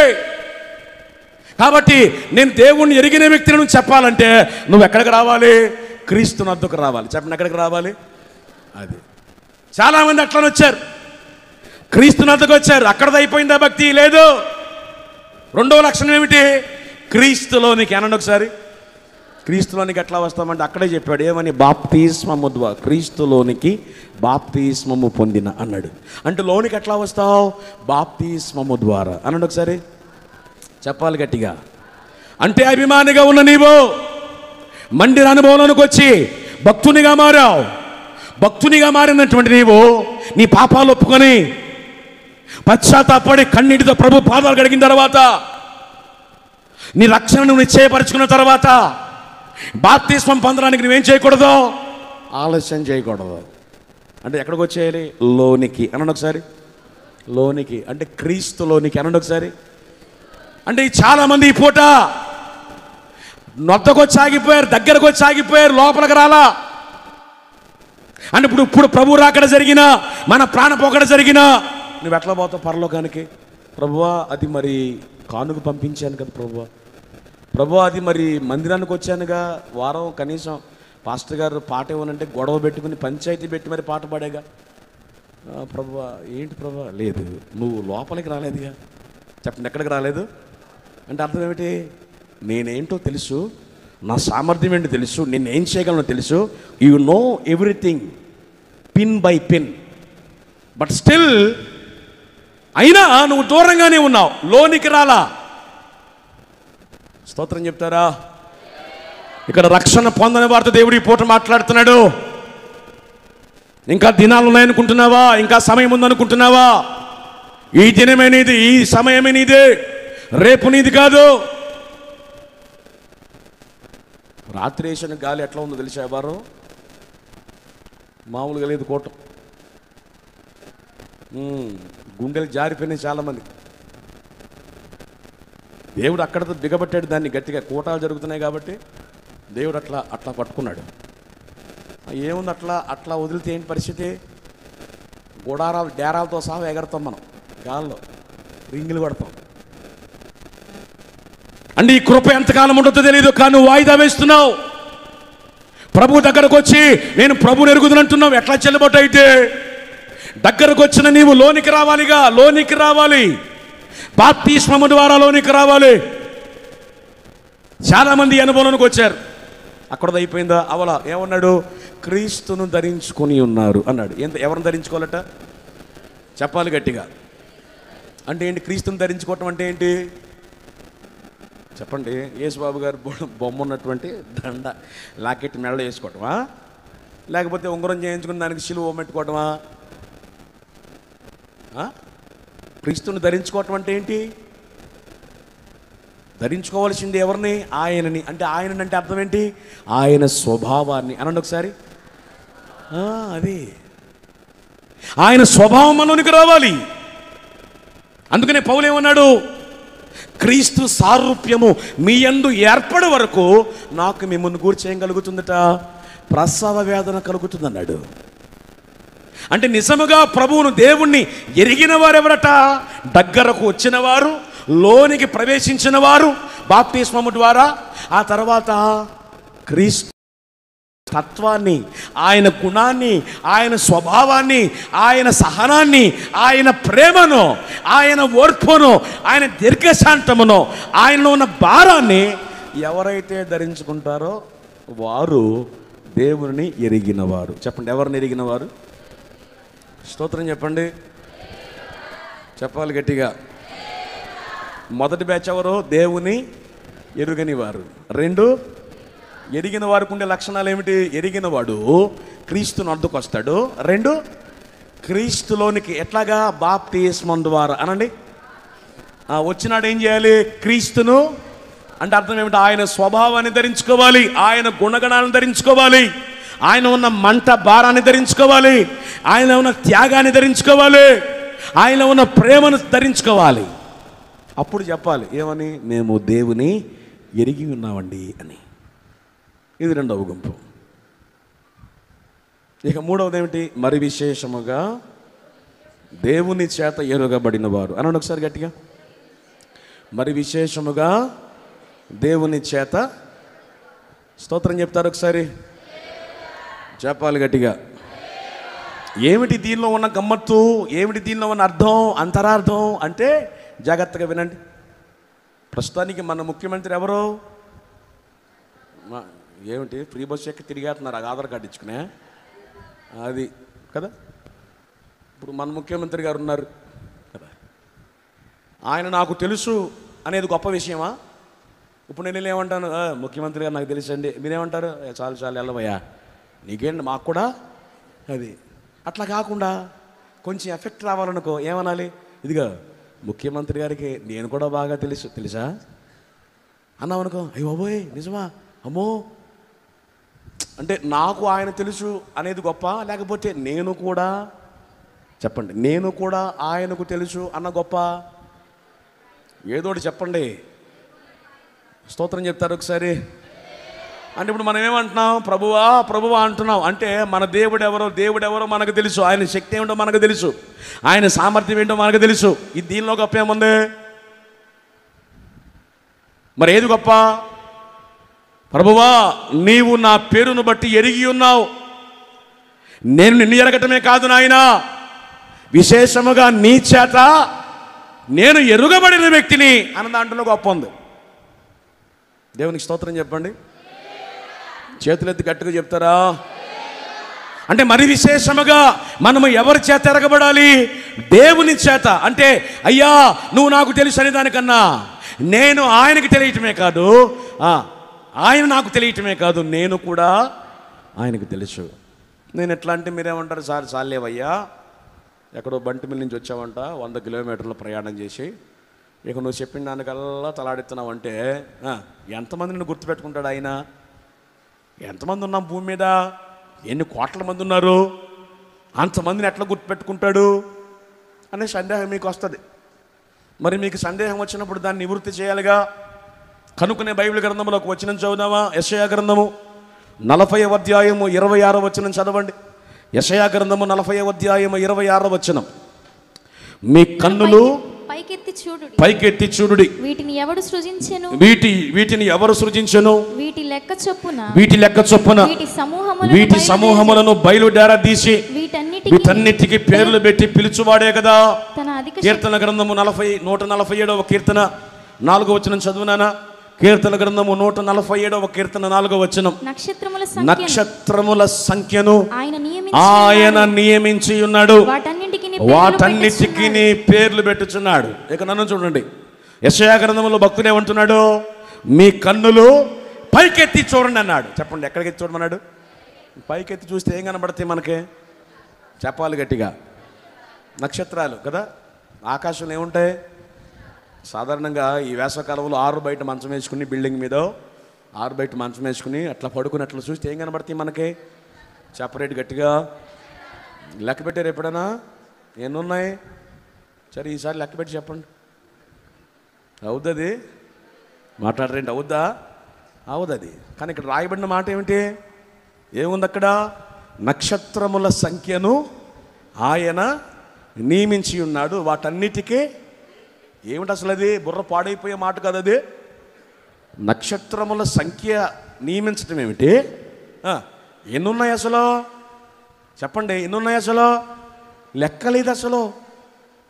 ఈ అనంత విశ్వంలో అద్భుతం, ఆశ్చర్యం ఏంటి తెలుసా? మిల్కీవే గెలాక్సీ, పాలపుంత అని చదువుకున్నాం సోషల్ స్టడీస్లో. ఆ గెలాక్సీలో ఎక్కడో ఇంత ఉంటుంది, నలకంత. ఏంటది? భూమి. ఒక మాటలో చెప్పాలంటే భూమి కూడా ఒక నక్షత్రమే. భూమి కూడా అది. అంటే ఇక్కడ రాయబడిన మాట ఏమిటి? నక్షత్రముల సంఖ్యను ఆయన నియమించాడు, వాటన్నిటికీ ఏం పెట్టారంట? చెప్పరేటి? పేర్లు పెట్టారంట. ఎంత అద్భుతం అసలు, ఆశ్చర్యం ఇది. అంటే అనంత విశ్వములో ఉన్న నక్షత్రముల సంఖ్య నియమించడమే కాక వాటికి ఆయన పేర్లు పెట్టాడు. అంటే దాని పేరును బట్టి ఆ నక్షత్రాన్ని, స్వభావాన్ని ఆయన ఎరిగినవాడా కాదా? మాట్లాడరేంటి?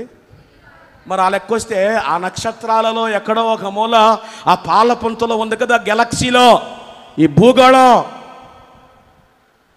అందుకునేముంది? ఆకాశము నా సింహాసనం, భూమి నా పాదపీఠం. అంటే అర్థం ఏమిటి? నక్షత్రముల సంఖ్య ఆయన కలగజేసిన వాడు, దానికి ఆయన పేర్లు పెట్టాడంటే భూమి ఆయనకు తెలుసు, భూమి మీద ఉన్నటువంటి దేశాలు ఆయనకు తెలుసు, ఆ దేశాలలో ఉన్న భారతదేశం ఆయనకు తెలుసు, భారతదేశంలో ఉన్న ఆంధ్ర రాష్ట్రం ఆయనకు తెలుసు, ఆంధ్ర రాష్ట్రంలో ఉన్న ఆమదాలపల్లి ఆయనకు తెలుసు, ఆమదాలపల్లి ఉన్న సిమెంట్ రోడ్లు ఆయనకు తెలుసు, సిమెంట్ రోడ్లను అటు ఇటు ఆనుకున్న మన కొంపలు ఆయనకు తెలుసు, ఆ ఇళ్లలో ఉన్న మనుషులు ఆయనకు తెలుసు, మన బతుకులు, మన జాతకాలు కూడా ఆయనకి తెలుసు. చేతులెత్తి స్తోత్రం చెప్పండి. చెప్పాలి గట్టిగా. అంటే మనల్ని స్పష్టంగా చూడగలిగిన, బ్రతుకును పరిశీలించగలిగిన, మన పేరును బట్టి మనల్ని ఎరగగలిగిన సామర్థ్యము కలిగిన వాడు మనం ఆరాధించే దేవుడు. దేవునికి స్తోత్రం. కాబట్టి మరి విశేషముగా దేవుని చేత మనము ఎరుగబడిన వారమై ఉండాలి. ఇక్కడ ప్రాముఖ్యమైన సంగతికి మనం వచ్చేస్తున్నాం. మరి దేవుని చేత విశేషముగా మనం ఎట్లా ఎరగబడతాం? మనను ఆయన విశేషముగా మన పేరును బట్టి ఎట్లా ఆయన గుర్తించగలుగుతాడు అని ఆలోచన చేస్తే 3 ప్రాముఖ్యమైన విషయాలు ఉన్నాయి. ఎవరిని ఆయన ఎరుగును అనే దానికి 3 విషయాలు. ఒకసారి చదువుదాం, చూడండి. నహూము గ్రంథము 1వ అధ్యాయము 7వ వచనం. నహూము గ్రంథము 1వ అధ్యాయము 7వ వచనం. యెహోవా ఉత్తముడు, శ్రమ దినమందు ఆయన ఆశ్రయదుర్గము, తన యందు నమ్మిక ఉంచు వారిని ఆయన ఎరుగును. చెప్పండి ఈ మాట నాతో, తన యందు. అందరూ గట్టిగా చెప్పాలి, తన యందు నమ్మిక ఉంచు వారిని ఆయన ఎరుగును. అంటే మరి విశేషముగా దేవుని చేత మనము ఎరుగబడిన వారముగా ఉండాలి అంటే ఎవరి యందు నమ్మిక ఉంచాలి? దేవుని యందు ఎవరైతే నమ్మిక ఉంచుతారో వారిని ఆయన ఎరుగును. అంటే ఇక్కడ నమ్మిక అంటే విశ్వాసము. అనండి ఒకసారి గట్టిగా, నమ్మిక అంటే ఏమిటి? విశ్వాసం. చేతులెత్తి స్తోత్రం చెప్పండి. అంటే ప్రియులారా, ప్రభు కృపచేత రక్షించబడిన మన జీవితాలలో పరిపూర్ణమైన విశ్వాసాన్ని మనం కలిగి జీవించాలి. విశ్వాసపు లోతైనటువంటి వేరు మన బ్రతుకులో మనం కలిగి ఉండాలి. ఇక్కడ విశ్వాసాన్ని గురించి మనం మాట్లాడుకుంటే అబ్రహామును మనం ఉదాహరణకు తీసుకోవచ్చు. ఆదికాండం 12వ అధ్యాయంలో దేవుడు అబ్రహామును దర్శించిన సంగతి మనకు తెలుసు. అబ్రహామును పిలిచి, అబ్రహామా, నేను చూపించే దేశానికి నీవు వెళ్ళు అన్నాడు. చెప్పండి, దేవుడు ఏమన్నాడు? నేను చూపించే దేశానికి. ఇక్కడ ఆశ్చర్యం ఏమిటి తెలుసా? ఈ రోజున ప్రభువును మనం నమ్ముకున్నామంటే మన జీవితంలో జరిగిన కార్యాలో, లేక ఎవరి జీవితంలో ప్రభువు చేసిన అద్భుతాలో, లేక ఆయన పుట్టి తిరిగిన స్థలాలో, ప్రదేశాలో, లేక ఆయన మరణించగా ఆయన నుంచిన ఖాళీ అయిపోయిన సమాజం, ఈ రోజున మన నమ్మికకు అవన్నీ కూడా ఆధారాలు. అవునా కదా? మరి ఆదికాండం 12వ అధ్యాయంలో ఏ ఆధారం ఉందని అబ్రహాము దేవుణ్ణి నమ్మాడు? తనకు పరిచయం లేని ఒక అపరిచితమైన స్వరం అబ్రహాముతో మాట్లాడగా ఆ స్వరము దేవుని స్వరం అని అబ్రహాము నమ్మాడు. ఇంకా ఆశ్చర్యం ఏంటి తెలుసా? నేను చూపించే దేశం అన్నాడు, కానీ ఆ దేశం పేరు చెప్పాడా? చెప్పండి, ఏదో ఒకటి చెప్పండి. చెప్పాడో చెప్పలేదు? చెప్పండి. చెప్పలేదు. ఇప్పుడు ఉదాహరణకి మీరే ఉన్నారండి, తెల్లవారక ముందే శుభ్రంగా టీప్ టాప్ మనం రెడీ అయిపోయి సింగారించుకొని హ్యాండ్ బ్యాగ్ వేసుకుని బయటకు వచ్చేసారు. అప్పుడే లేచిన అమ్మలక్కల చుట్టూ వాళ్ళందరూ కూడా ఆకలి జల్లుకొని కాలాపిలేసి ముగ్గులేసి రెడీ అయిపోయిన మమ్మల్ని చూసి, ఎక్కడికి వెళ్తున్నావు అని అడగరా? మాట్లాడరేంటి? అడిగినప్పుడు మీరు ఏమో నాకు తెలియదు అనండి. ఏమో నాకు తెలియదు అంటే మీరు ఊరెళ్ళి వచ్చేసరికి ఊళ్ళో మీ గురించి టాక్ ఏంటి తెలుసా? పలానావిడ రాత్రి బాగానే ఉందండి, తెల్లారేసరికి బుర్ర తేడా వచ్చి ఎక్కడికి వెళ్తున్నామంటే ఏమో నాకు తెలియదండి అని. ఇప్పుడు అబ్రహాము కూడా నేను చూపించే దేశానికి నీవు వెళ్ళు అని దేవుడు అబ్రహాముతో మాట్లాడినప్పుడు అబ్రహాము బయలుదేరింది ఎట్లాగునా? సింగిల్గా రాలేదు కదా. ఒక గొప్ప మంద, ఒక గొప్ప సంఖ్యాబలం కలిగినాడు, సమృద్ధి బలం కలిగినాడు. భార్యను తీసుకుని బయటకు వస్తున్నాడు. ఖచ్చితంగా అబ్రహాముని అడిగే ఉంటారు, అబ్రహాం గారు ఎక్కడికి పోతున్నా అని అడిగితే ఇప్పుడు మనోడు ఏం చెప్పాలి? మాట్లాడండి, ఏం చెప్పాలి? ఏమో నాకు తెలియదని చెప్పాలిగా. అని ఇక్కడ ఆశ్చర్యం ఏమిటంటే ఒక్క మాటలో చెప్పాలంటే అబ్రహాము దేవుణ్ణి గుడ్డిగా నమ్మాడు. చెప్పండి, ఎట్లా నమ్మాడు? చెప్పాలి గట్టిగా. గుడ్డిగా నమ్మాడు. వాగ్దానాన్ని నమ్మాడు, దేవుని స్వరాన్ని దేవుడిని నమ్మాడు, విశ్వసించాడు. దేవుడు ఆశ్చర్యపడిపోయే రీతిలో అబ్రహాము ప్రవర్తించాడు. ఈరోజున అబ్రహాము పేరు ప్రతి మందిరంలో మారి మోగిపోతుంది. కారణం ఏమిటి? అతని విశ్వాసం, అతని నమ్మిక. ఇంకా ఆశ్చర్యం ఏంటి తెలుసా? వాగ్దానం ఏమిటి? నిన్ను గొప్ప జనముగా చేస్తాను, ఆకాశపు నక్షత్రాలు, సముద్రపు ఇసుక రేణువులు. 25 సంవత్సరాలు అయిపోయింది. ఎన్ని సంవత్సరాలు చెప్పాలి గట్టిగా? ఎన్ని సంవత్సరాలు? కనీసం ఆ జాడలు గురుతులు దరిదాపుల్లో కూడా లేవు. అంటే వాస్తవానికి అబ్రహాము వాగ్దానము కోసం రాలా, వాగ్దాన ఫలము కోసం రాలయ్యా. వాగ్దాన ఫలం ఎట్లున్నా వాగ్దానము చేసిన నీవు నాకు ముఖ్యం. నేను సూటికి మాట్లాడుతాను, చెప్పండి. ఆశీర్వాదం ముఖ్యమా, ఆశీర్వదించే దేవుడు ముఖ్యమా? బాగానే చెప్తా, నేను చెప్పాగా అది ఆశీర్వాదం ముఖ్యం కాదు, మాకెవరు ముఖ్యం అంటాం. ఏమాత్రం మన ప్రార్థనకి జవాబు రాకపోతే ముఖ కవళికలు మారిపోతాయి. ఉపవాస కూటాలు జరిగిన ఆలస్యం అయితే మన ప్రవర్తన స్వభావం మారిపోయింది. మనం అలిగేస్తాం, తిరుగుబాటు చేస్తాం. అని వాస్తవానికి అబ్రహాం విశ్వాసం ఏమిటయ్యా, నువ్వు చేసిన వాగ్దానం ఎక్కడికి పోయితయ్యా, నువ్వు మాట ఇచ్చి తప్పే దేవుడు కాదు, ఖచ్చితంగా దాన్ని నెరవేరుస్తావు. నాకు అసలు ఆ వాగ్దానం కన్నా ఇది వరకు అసలు సజీవుడు ఎవరో తెలియదు, దేవుడని ఎవరో చెబితే చూశాను కానీ ఇదిగో మాట్లాడే దేవుడు నాకు పరిచయం అయ్యావు అంటే ఇప్పుడు నువ్వు నాకు ఇచ్చే వాగ్దాన ఫలము కన్నా నువ్వే గొప్ప, నీతో సహవాసమే కావాలి. అది అతని విశ్వాసం. చేతులెత్తి స్తోత్రం చెప్తారా? మొత్తం మీద 25 సంవత్సరాల తర్వాత కొడుకునిచ్చాడు. ఆ కొడుకు పెరిగి పెద్ద 25 సంవత్సరాలు పెరిగాడు. ఇప్పుడు మరలా పరీక్ష ఎవరికి? అబ్రహాముకి. నీవు ప్రేమించుచున్న నీకు ఒక్కడై ఉన్న కుమారుడైన ఇస్సాకును బలి ఇచ్చాయి. అసలు ఏమిటి కాన్సెప్టు, అసలు ఏమిటి సబ్జెక్టు, ఏమిటి సిలబస్? అసలు ఏమాత్రము తిరుగు మాట చెప్పలా. ఏమిటయ్యా నీ విశ్వాసం అంటే, ఇదిగో నేను అడగల, నన్ను పిలిచింది ఆయనే, నేను అడగల, వాగ్దానం ఇచ్చింది ఆయనే, ఆలస్యమైన వాగ్దానం నెరవేర్చింది ఆయన, కొడుకునిచ్చింది ఆయన, పెరిగి పెద్దవడానికి కృపనిచ్చింది. ఇప్పుడు అడిగేసేది కూడా ఆయన. ఒకవేళ అడిగితే బలిపీఠం మీద బలిచ్చి దహనం చేసేసిన బతికించి ఇవ్వగలిగిన శక్తి నా దేవునికి ఉంది. అది విశ్వాసం, అది విశ్వాసం. స్తోత్రం చెప్పండి ఒకసారి. కనుక నేను చూడండి, అబ్రహాం లాంగ్వేజ్ చూడండి. వాస్తవంగా కొడుకును బలి ఇవ్వటం అనేది పెద్ద సబ్జెక్టు. ఆ సబ్జెక్టు ఖచ్చితంగా ఎవరితో డిస్కస్ చేయాలి? మాట్లాడరేంటి? ఆ సబ్జెక్ట్ ఎవరితో మాట్లాడాలి? కొడుకును కన్నది ఎవరో?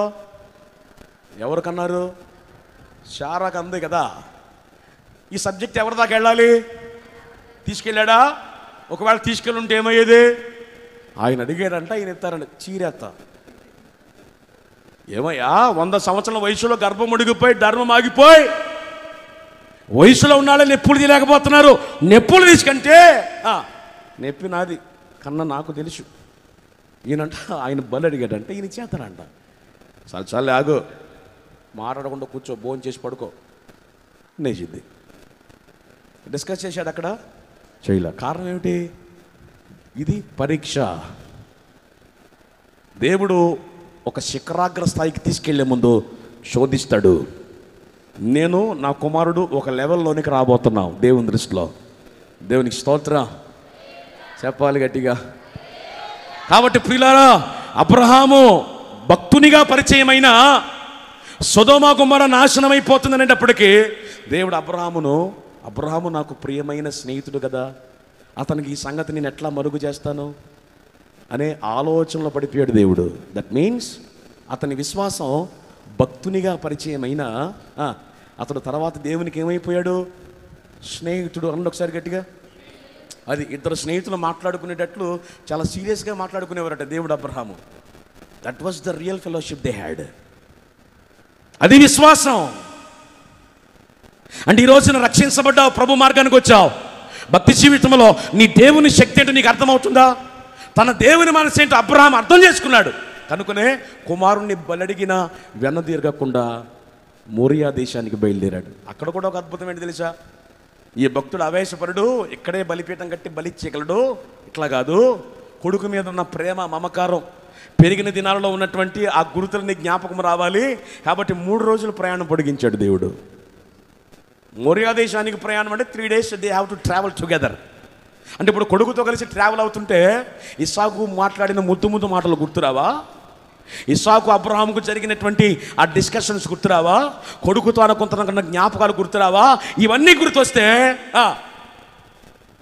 సాధారణంగా మనిషే ఒక సెంటిమెంటల్ ఫుల్. మనం అందరం కూడా సెంటిమెంటల్. మనం ఎవరితో అటాచ్మెంట్ ఉంటే ఆ ఎడబాటు మనల్ని మానసికంగా కృంగిపోయేటట్టు చేస్తుంది. సో ఈ మానసిక క్షోభలో, ఈ యుద్ధంలో అబ్రహాము పడిపోతాడు అనుకున్నాడు దేవుడు, కానీ పడిపోలేమన్నాడు. కారణం దేవుని మీద తనకున్న అచంచలమైన విశ్వాసం. చేతులెత్తి స్తోత్రం చెప్తారా? కాబట్టి ఈ పూట ఇదిగో నీ నమ్మికను బట్టి, నీ విశ్వాసాన్ని బట్టి, భక్తి జీవితంలో, నీ జీవితంలో ఎదురవుతున్న శ్రమలో నువ్వు నమ్మకంగా దేవుని సన్నిధిలో స్థిరపడిన, నువ్వు చేసిన ప్రార్థనా జీవితాన్ని బట్టి ఈ పూట దేవుడు నిన్ను ఎరగగలడు, నిన్ను గుర్తించగలడు. దట్ మీన్స్, ప్రభువా ఈ గుంపందరిలో నలుగురితో పాటు నేను కాదయ్యా, శ్రమలో సైతమో నీ మీద ఆనుకొనగలిగిన నా ప్రార్థనా జీవితాన్ని బట్టి నన్ను ఒక ప్రత్యేకమైన వ్యక్తిగా నువ్వు చూడాలయ్యా అనేటట్లుగా నీ భక్తి జీవితపు నడక ఉండాలి. ఆమేన్. స్తోత్రం చెప్పండి. అంటే ఇప్పుడు ఆయన విశేషముగా ఎవరిని ఎరుగును? తన యందు నమ్మిక ఉంచు వారిని ఎరుగును. మరి శ్రమలో దేవుని మీద నువ్వెంత నమ్మిక ఉంచుతున్నావు? నీకున్న ఇబ్బందిలో, నీకున్న సమస్యలో, నీ మీదకి వస్తున్న వ్యతిరేకతలో, అవమానంలో ఎంత పరిపూర్ణమైన స్థిరమైన విశ్వాసాన్ని కనపరచగలుగుతున్నావు? ఈ పూట ఆలోచన చేయండి ఒకసారి. స్తోత్రం చెప్పండి. నెంబర్ 2, ఒకటి నమ్మిక ఉంచు వారిని ఆయన ఎరుగును. నెంబర్ 2, యోహాను సువార్త 10:15. యోహాను సువార్త 10వ అధ్యాయం 15 వచనం చదవండి. తండ్రి నన్ను ఎలాగున ఎరుగునో, నేను తండ్రిని ఎలాగు ఎరుగుదునో, అలాగే నేనును నా గొర్రెలను ఎరుగుదును. నా గొర్రెలు నన్ను ఎరుగును, మరియు గొర్రెల కొరకు నా ప్రాణము పెట్టుచున్నాను. ఆ మాటలో మనకు కావలసిన మాట ఏమిటి? నేను నా గొర్రెలను ఎరుగుదును అనండి ఒకసారి. నేను నా గొర్రెలను ఎరుగుదును అన్నాడు. మీరు గమనించాలి, అక్కడ ఆయన నేను గొర్రెలను ఎరుగుదును అన్నా, ఏమన్నాడు? నా గొర్రెలు అనండి ఒకసారి గట్టిగా, పర్లేదు గట్టిగా చెప్పండి. అది ప్రాముఖ్యం. అంటే గొర్రెలు చాలా ఉన్నాయి. అంటే చాలా ఉన్న గొర్రెలలో ఆయన గొర్రెలు వేరే ఉన్నాయి. నా గొర్రెలు అన్నాడు ఆయన. చెప్పండి, ఏమన్నాడు ఆయన? అంటే ఎవరిని ఎరుగును ఆయన? ఆయన గొర్రెలను ఆయన ఎరుగును. అంటే అసలు గొర్రెలు ఎన్ని రకాలు అని మాట్లాడుకుంటే 4 రకాలు అనండి ఒకసారి గట్టిగా చెప్పాలి. అది ఏమిటవి అంటే, నెంబర్ 1 గుడ్డి గొర్రె అనండి ఒకసారి, చెప్పాలి గట్టిగా. 2 అడ్డ గొర్రె అనండి ఒకసారి, చెప్పాలి గట్టిగా. 3 గొడ్డు గొర్రె అనండి ఒకసారి. 4 దొడ్డ గొర్రె అనండి ఒకసారి. మొత్తం ఎన్ని వచ్చినాయి? నెంబర్ 1 గుడ్డి, 2 అడ్డ, 3 గొడ్డు, నెంబర్ 4 4 దొడ్డ. అంటే గొర్రెలు 4 రకాలు. వినాలి, జాగ్రత్తగా వినాలి. అంటే ఇప్పుడు నేను చెప్పబడుతున్నటువంటి మనందరం ఎవరని చెప్పండి? మనందరం ఎవరో? లోకం కూడా ఏమంటుంది? మనల్ని ఏమంటుంది లోకం కూడా? గొర్రెలు అంటుంది. అవునా? మనం గొర్రెలమే. ఎందుకని? కీర్తనలు ఏమన్నాడు? 100వ కీర్తనలో మనందరము ఆయన మేపడి గొర్రెలము. నిజమే, గొర్రెలమే. అంటే ఈ రాత్రి ప్రభువును ఆరాధించడానికి సమకూర్చబడిన ఈ మందిరంలో ఈ 4 రకాల గొర్రెలు ఉన్నాయి. ఎన్ని రకాల గొర్రెలు? గట్టిగా చెప్పాలి. ఏమిటి 4 రకాలు? 1 గుడ్డి గొర్రె, 2 అడ్డ గొర్రె, 3 గుడ్డి గొర్రె గొడ్డు గొర్రె, 4 దొడ్డ గొర్రె. గుడ్డి గొర్రె దగ్గరికి వద్దాం. ఏమిటి గుడ్డి గొర్రె అంటే? చూడండి, సాధారణంగా గుడ్డి గొర్రె అంటే అర్థం ఏమిటి? వీటికి చూపు, చెప్పండి, ఏం కనబడదు? చూపు కనబడదు. చెప్పాలి, ఏం కనబడదు? చూపు కనబడదు. బయట మేపేటువంటి మందలన్నీ కూడా చూడగలిగిన వాడిని తీసుకెళ్తాడు. ఈ చూపు కనబడిన గుడ్డి గొర్రె కోసం కాపరి ఆహారాన్ని పట్టుకొచ్చి దాని కాళ్ళ దగ్గర వేస్తాడు. ఇది ఆహారాన్ని గుర్తించక దీని గుడ్డితనమును బట్టి కాళ్ళతో ఆహారాన్ని ఏం చేస్తుంది? అది తొక్కేస్తుంది. కారణం ఏమిటి? దానికి కళ్ళు లేవు. మందిరాల్లో గుడ్డి గొర్రెలు ఉన్నాయి. ఏ గొర్రెలు చెప్పండి? చెప్పాలి గట్టిగా. ఈ గుడ్డి గొర్రెలు మీకు అర్థం కావాలంటే బైబిల్లో 2 గుడ్డి గొర్రెలు ఉన్నాయి. ఒక గొర్రె పేరు హాగరు అనండి ఒకసారి, చెప్పాలి గట్టిగా. హాగరు కదా. ఎవరు హాగరు? ఎవరు? ఏమోనండి, మా ఇంటికి ఎప్పుడు రాలేదు, ఎప్పుడు చూడలేదంటారా? హాగరు ఎవరు? శారాయి అబ్రహాముకి ఇచ్చిన దాసి హాగరు. వాస్తవానికి హాగరు ఐగుప్తీయురాలు. ఐగుప్తులో జరిగిన చిన్న సంఘటనను బట్టి ఐగుప్తు దేశం మీదకి దేవుని శాపము రాకుండా అబ్రహాము వెళ్ళి శారాను విడిపించుకొని ఆ రాజు కొరకు ప్రార్థన చేసినప్పుడు ఆ రాజట కానుకలు ఇచ్చారట. ఆ ఇవ్వబడిన కానుకలలో దాసీనను దాసులను కూడా ఇచ్చాడు. కానుకగా ఇవ్వబడినది దాసి హాగరు. అబ్రహాం ఇంట్లోకి వచ్చింది. మీకు తెలుసుగా స్టోరీ. దాసిగా ఉంది, నమ్మకంగా ఉంది, యథార్థంగా ఉంది, యజమానురాలు మనసుని దోచుకుంది. ఏ రేంజ్లో అంటే ఆమె స్థానమనే ఖాళీ చేసే రేంజ్లో మనసును దోచేసుకుంది. ఇప్పుడు ఆ ప్లేస్లోకి వచ్చేసింది. శారమ్మకు లేని గర్భఫలం హాగర్కు వచ్చేసరికి ఏమొచ్చినాయి అంట? కొమ్ములు అన్నాడు. ఒకసారి చెప్పొచ్చు గట్టిగా. వచ్చినాయి. ఆ కొమ్ములతో పొడిసేసింది. ఎవరిని? శారాని కదా. నీచురాలుగా చూసింది, ఘనహీనంగా చూసింది, చాలా దుర్మార్గంగా ప్రవర్తించింది. మరి యజమానురాలుగా కొంచెం పెయిన్ ఇవ్వటం ప్రారంభించింది, బాధ కలిగించడం ప్రారంభించింది. తట్టుకోలేక పారిపోయింది. ఈ గొర్రె ఎక్కడికి వచ్చేసింది చెప్పండి? బయర్షెబా అనండి ఒకసారి. బయర్షెబాలోనికి వచ్చేసింది. ఈ గొర్రెకి ఏం కనబడట్లేదట? కళ్ళు కనబడట్లా. అసలు బయర్షెబా అంటే అర్థమేంటి తెలుసా? నీటి ఓట అనండి ఒకసారి. చెప్పాలి గట్టిగా. వచ్చేటప్పుడు కొడుకుతో పాటు తోలేశారు. సెకండ్ టైం కొడుకుతో పాటు తోలేశారు. కొడుకును పట్టుకొచ్చింది, నీళ్ళు అయిపోయింది, ఆహారం అయిపోయింది, దాహమని బిడ్డేడుస్తున్నాడు. ఆమె బయర్షెబాలో ఉంది, నీటి ఓటల మధ్యలోనే ఉంది. పిల్లాడి మరణం చూడలేక ఆ పొదలో పడేసి ఏడుస్తా ఉంది. ఈలోపు దేవుడు ఎవరిని పంపించాడు? తన దూతను పంపించాడు. దూత రావటం, శారాయి దాస్యమైన హాగరు, ఏమొచ్చింది నీకు అని అనగానే ఈ వ్యవహారం అంతా చెప్పింది. అక్కడ రాయబడిన మాట ఏమిటి తెలుసా? యెహోవా దూత ఆమె కన్నులు తెరిచినందున అనండి ఒకసారి. ఆమె అంటే కన్నులు ఎప్పుడు తెరుస్తారు? మూయబడితే తెరుస్తారు. ఎప్పుడైతే కన్నులు తెరిచిందో ఆమెకి ఏం కనబడ్డాయట? నీటి ఓట అనండి ఒకసారి. చెప్పాలి గట్టిగా. అది ఎప్పుడైతే నీటి ఓట్లు కనబడ్డాయో ఆమె తాగే బిడ్డకు తాగనిచ్చి వాడిని బ్రతికించుకుంది. దేవుని దూత వాగ్దానం చేసింది, నీ కుమారుని గొప్ప జన్మగా చేస్తాను నేను అని ఆశీర్వదించింది. అయితే ఇక్కడ మన పాయింట్ ఏమిటి? ఈ రోజున చాలామంది ఆయన గొర్రెలమని చెప్పుకునే మందిరంలో ఉంటున్నారు, కానీ వీళ్ళెవరు తెలుసా? గర్వమును బట్టి, అహంకారమును బట్టి, దేవుడిచ్చిన కృపను బట్టి విచ్చలవిడితనంగా ప్రవర్తించి దేవునికి ఎదురెళ్ళి, సేవకునికి ఎదురెళ్ళి గర్వంగా బ్రతికే వాళ్ళు గుడ్డి గొర్రెలు అనండి ఒకసారి. చెప్పాలి గట్టిగా. వీళ్ళ గుడ్డితనానికి కారణం ఏమిటి? వీళ్ళ గుడ్డితనానికి కారణం ఏంటి? గర్వం. కనుకనే వీళ్ళ కళ్ళ ముందు దేవుడు దిగొచ్చినా, వీళ్ళని దేవుడు దర్శించినా, దేవుడు ఆహారం ఇచ్చినా, దేవుడు నీళ్ళు ఇచ్చినా, దేవుడు ఆరోగ్యం ఇచ్చినా, దేవుడు క్షేమం ఇచ్చినా వీళ్ళు చూడలేరట. కారణం వాళ్ళ కళ్ళు ఏం చేయబడ్డాయి? చెప్పాలి, ఏం చేయబడ్డాయి? మూయబడ్డాయి. ఇంకొక గొర్రె ఉంది బైబిల్లో. ఆ గొర్రె పేరు గెహాజీ అనండి ఒకసారి. చెప్పొచ్చు కదా గట్టిగా. అది ఏలియా అభిషేకం ఎలీషా మీదకి వచ్చింది. ఎలీషా మీదకి వచ్చేసరికి అది 2 పాళ్ళు అయ్యింది. కారణం అది ఎలీషా యొక్క ప్రతిష్ట, ఎలీషా యొక్క ఓర్పు, ఎలీషా యొక్క నమ్మకత్వం, చివరి వరకు తన గురువుని వెంబడించినటువంటి విధానం, అతని యొక్క వైరాగ్యం, అతని సమర్పణ, 2 పాళ్ళ అభిషేకం వచ్చింది. ఏలియా 7 అద్భుతాలు చేస్తే ఎలీషా 14 చేశాడట. ఆ తర్వాత క్రమంలోకి వచ్చాడు గెహాజీ అనండి ఒకసారి. అది ఇప్పుడు ఏలియా 7, ఎలీషా 14. ఇతను ఎన్ని చేయాలి?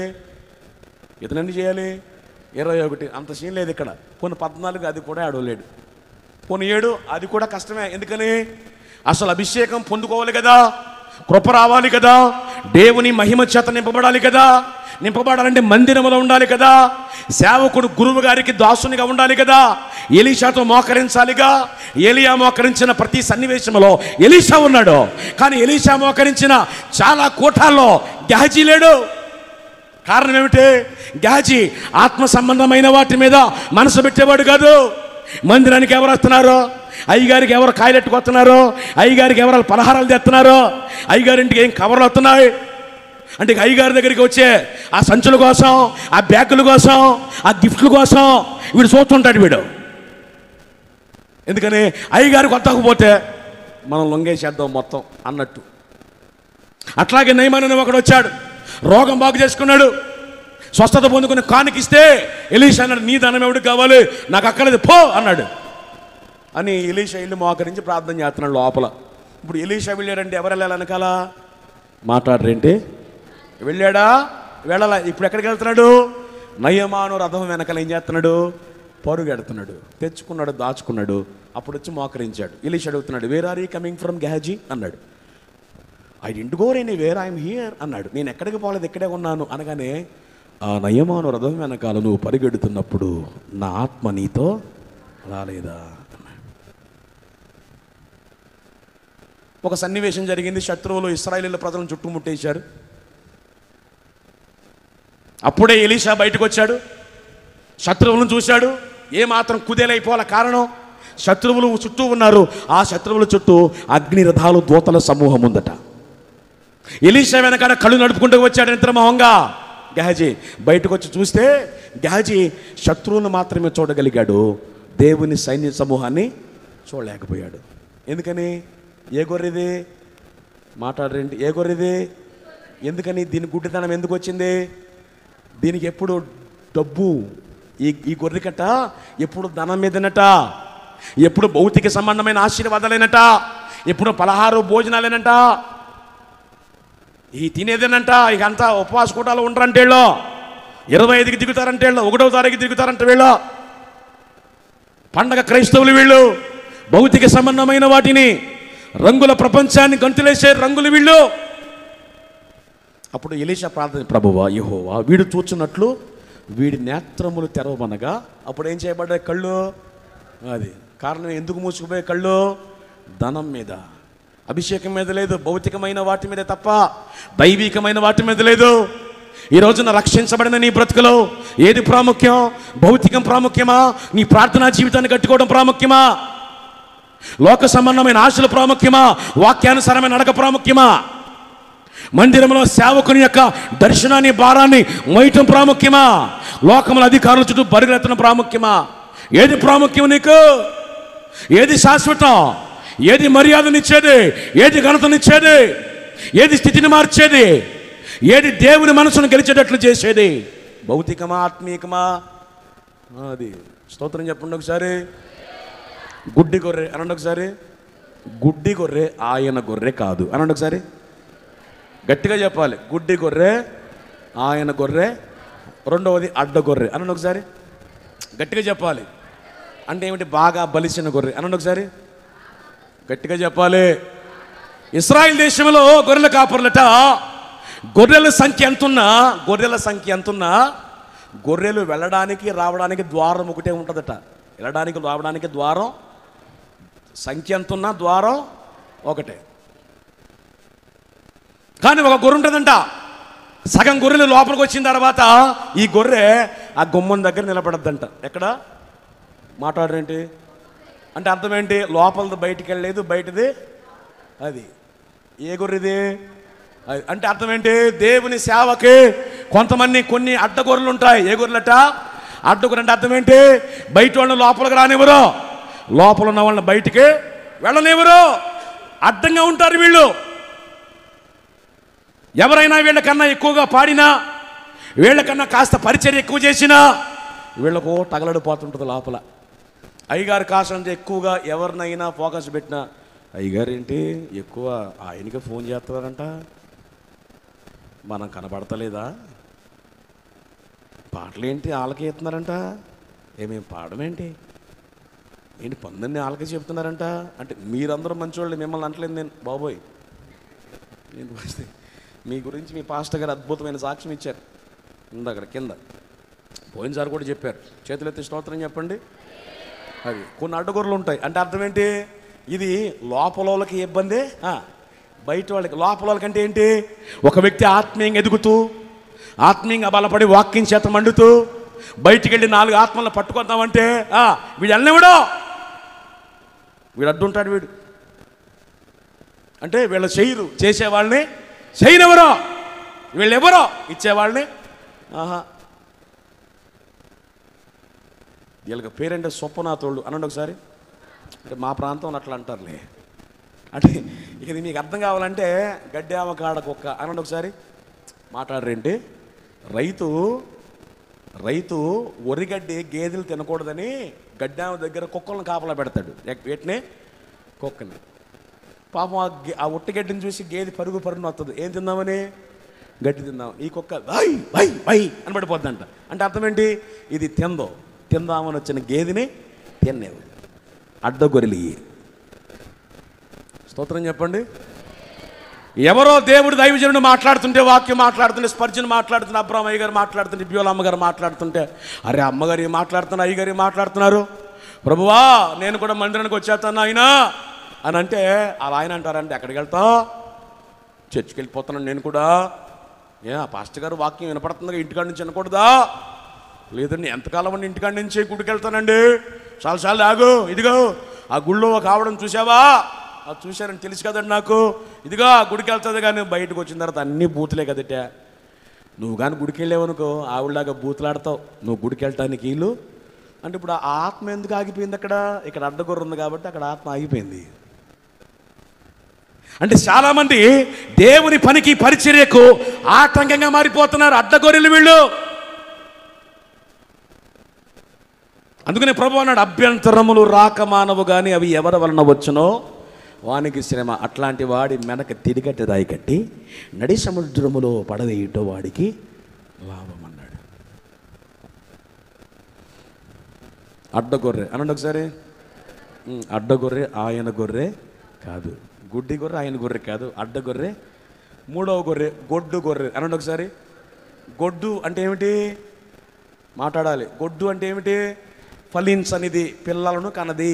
గొర్రె అంటే అర్థం ఏంటి?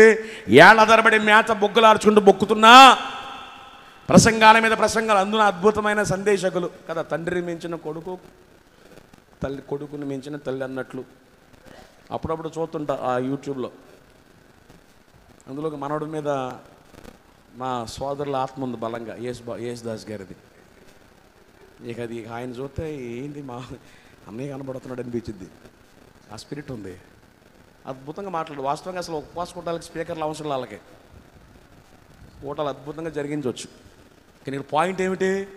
ఇలాంటి మరణయుక్తమైన సందేశాలు ఎన్నో వినేశావు, ప్రయోజనం ఏముంది? ఒక ఆత్మను కూడా నీవు ప్రభు దగ్గరికి పట్టిరాలా. అంటే నువ్వే గొర్రెవన్నట్టు మాట్లాడరేంటి? గొడ్డు గొర్రె. ఏం తేనండి, నేనే నికరంగలేను అంటే నేనే తిరంగాలేను. అదేగా మా బాధ, మా ఏడుపు. ఉపవాస కూడా ఎందుకు? నువ్వు తిరపడాలనేగా. చేతులెత్తి స్తోత్రం చెప్పండి. ప్రియులారా, దైవజనుడు కాపరి శ్రేష్టమైనటువంటి పచ్చిగల చోట్ల గొర్రెల మందను మేపుకొని ఆహారాన్ని ఇవ్వడానికి ప్రయాసపడతాడు. కానీ గొర్రెలు ఏం చేయాలి? కాపరి గొర్రెలను కనలేడు, గొర్రెలే గొర్రెల్ని కనాలి. అంటే నువ్వు గొర్రెను కనగలిగినట్లుగా దైవజనుడు నీకు బలమైన ఆహారం పెడుతున్నాడు. మరి ఎంత తినేసినా నీ దగ్గర ఫలితం కనబట్టలేదు కదా. సంవత్సరాలు గడిచిపోతున్నాయి కానీ నీకు రోషం రావట్ల, పౌరుషం రావట్ల. ప్రభువా నేను మండుతానయ్యా, అనేక మందిని మండిస్తాను ఆయన అని మంట రావట్లేదుగా. కనుక యెషయా గ్రంథంలో ఒక అద్భుతమైన మాట మనకు కనబడింది. చదువుతారు ఒకసారి. యెషయా గ్రంథంలో 37వ అధ్యాయంలో 3వ వచనం చదువుతారా? యెషయా గ్రంథం 37:3. వీరు గోనె పట్ట కొట్టుకునే వారై అతని యొద్దకు వచ్చి అతనితో ఇట్లనిరి, హిజ్కియా సెలవిచ్చినది ఏమనగా, శ్రమయు శిక్షయు దోషనయు. అది చివరి మాట మనకు కావాలి. పిల్లలు పుట్టవచ్చిరి గాని కనుటకు శక్తి చాలదు. అది అంటే చాలా మందికి బిడ్డలను కానీ ఆత్మీయంగా కొంతమందిని దేవుని కొరకు కన్నగలిగినటువంటి కృపలోనికి దేవుడు తీసుకొచ్చే పరిస్థితి పరీక్షలో నీకు ఇస్తున్నా నీకు శక్తి సరిపోవట్లా. అంటే ఈ ఆహారం కన్నా బయట ఆహారం మీద ఫోకస్ ఎక్కువైపోయింది. నువ్వు భౌతికంగా ఎంతసేపు బలపడే ప్రయత్నం చేస్తున్నావు, ఆత్మ సంబంధమైన ఆహారం తక్కువైపోయింది. పోనీ ఇక్కడేమైనా తక్కువ ఉందా? లేదు, సమృద్ధైన ఆహారం ఉంది ఇక్కడ. అంటే శక్తికి ఇవ్వగలిగిన, జన్మనివ్వగలిగినటువంటి బలమైన ఆహారం ఇక్కడున్నా నువ్వు బిడ్డలను కనే స్థితికి రాలేకపోతున్నావు. కనుక నువ్వు గొడ్డు గొర్రెగా మిగిలిపోతున్నావు. కాబట్టి గొడ్డు గొర్రె ఆయన గొర్రె చెప్పాలి, ఆయన గొర్రె అది కదా. ఆఖరిదేంటి? దొడ్డ గొర్రె అనండి ఒకసారి. దొడ్డ అంటే మంచి అనండి ఒకసారి. మంచి గొర్రె అనండి ఒకసారి. ఏది మంచి గొర్రె అంటే? ప్రియులారా, బైబిల్ గ్రంథంలో ఒక మాట ఉంది. ఏమని? ఆ మంచి గొర్రె గురించి, నా గొర్రెలు నా స్వరము వినును, అవి నన్ను. అంటే ఆయన గొర్రెకున్న లక్షణాలు ఏమిటట? 2 లక్షణాలు. ఒకటి, నా గొర్రె నా స్వరాన్ని వింటాయి, అవి నన్ను వెంబడిస్తాయి. చేతులెత్తి స్తోత్రం చెప్పండి. చెప్పాలి గట్టిగా. అంటే ఇప్పుడు ఈ గొర్రె ఏ స్వరం పడితే ఆ స్వరం ఏంటో, ప్రతి గొర్రెకు తన కాపరి స్వరం ఏంటో తెలుసు. కానీ ఈ రోజులో చాలామంది దేవుడు నీకు ఇచ్చిన ఆత్మీయ తండ్రి స్వరం కన్నా యూట్యూబ్ స్వరాలు ఎక్కువైపోయినాయంటగా మీకు. ఏ స్వరాలు మాట్లాడరేంటి? ఫోకస్ అంతా వెళ్ళిపోతుందంటగా. ఆ సూటు బూటు టై అటు అదే ఈ రోజుల్లో చాలామంది ఇళ్ళకు వచ్చేస్తున్నారు సేవకులం అని చెప్పి. ఏమని చెప్పి అది అమ్మా దైవజనుడు నేను పాస్టర్ గారిని ప్రార్థన చేస్తాను మరి మీకోసం. దైవజనుడు అంటే మీరేమంటాం, మనం ఏమంటాం, రావద్దంటావా? అలాగండి రండి అయ్యా రండి పాస్టర్ గారండి మీరు మంచిది అవుతారా, కాఫీ అంటే తాగుతారేమో తింటారా ఏమన్నా అన్న తర్వాత ఆయన తాగేసి తినేసిన తర్వాత ఏమంటాడు, ప్రార్థన చేస్తాను అంటాడు. అట్లాగే ప్రార్థన అంటే ఎందుకు వద్దన్నాం, చేయను అంటాం. ఇక ఆ దైవజనుడు కళ్ళు మూసుకొని ప్రార్థన చేసేసిన తర్వాత అంటాడు, అమ్మా కళ్ళు మూసుకుంటే చీకటి కనబడుతుంది. చెప్పండి ఏం కనబడుతుంది? కళ్ళు మూసుకుంటే చీకటి కనబడుతుంది. దీనిలో అసలు ఆసక్తి ఉంది కదా. ఇప్పుడు కళ్ళు మూసుకుంటే మీకు వీళ్ళు కనబడుద్దా? ఏం కనబడుద్ది? చీకటి. ఎప్పుడైతే చీకటి కనబడుతుంది అంటున్నాడో, అయ్యి బాబోయ్ మన పాస్టర్ గారు ఎప్పుడైనా చెప్పారంటే మన ఇంటికి అన్నిసార్లు వచ్చారు ప్రార్థన చేశాడు కదా, అయ్యి బాబోయ్ దేవుడు మాకు చూపించాయని మీకు చెబితే గుండెలు ఆగిపోతాయి. మేము చెప్పం. ఎందుకని చెప్పంగానే ఏం చేస్తాం, ప్రభువా ఇదేమిటయ్యా దురాత్మ కనబడుతుంది ప్రభువా, వద్దు క్షమించిన ఆయన, ఒకవేళ తెలియక తప్పు చేశాను ప్రార్థన చేస్తాం. దైవజనుడు అన్నీ చెప్పడం, కొన్ని చెప్పేయి మాట్లాడరేంటి. ఇది ఒక అలవాటు అయిపోయిందంట పాస్టర్ గారింటే. ఎప్పుడు ప్రార్థన చేసి ఏం చెప్పాలి నీకు, అసలు ఏం చెప్పాలి నీకు, ఏదో ఒకటి చెప్పాలి కదా. దేవుడు అన్ని చాలా చూపుతాడు దేవుడు. మరి వాళ్ళు చెప్తారు. అసలు ఎవరితోనో ప్రార్థన చేయించుకోవటమే. నీకు ఒక ఆత్మీయ తండ్రి ఉండగా ఎవరైనా వచ్చి ప్రార్థన చేస్తానంటే ఏమనాలి? మాట్లాడరేంటి? అయ్యా వచ్చారు చాలా సంతోషం, మాకు ఒక దైవజనుడు మాట్లాడరేంటి ఉన్నాడు, మాకంటూ ప్రార్థన చేస్తే ఆయనే చేయాలి, మా తల మీద చేయబడితే మా ఆత్మీయ తండ్రి చేయబడాలి. వద్దయ్యా వందనాలయ్యా మాకు సంఘం కూడా ఉందయ్యా ప్రార్థన చేస్తారు మా కోసం అన్నారు. కానీ మనం ఏం చేస్తాం, ప్రార్థన అనగానే తల చేయండి గారు. ఇది ఎక్కువైపోయింది. ఏం వేయాలంట, అన్ని చేతులు మంచివి కాదు, కొన్ని ఆళ్ళ మీద పనిచేసి మీ మీదకి వస్తాయి. స్తోత్రం చెప్పండి ఒకసారి. ఏమన్నాడు ప్రభు, ఏమన్నాడు, నా గొర్రెలు నా స్వరం. ఎవరి స్వరం? అది నీకు ఒక కాపరు ఉన్నాడు, నీకు ఆ స్వరమే వినబడాలి. ఇక మిగిలిన స్వరాలు పని చేయకూడదు. చేతులెత్తి స్తోత్రం చెప్పండి, చెప్పాలి గట్టిగా.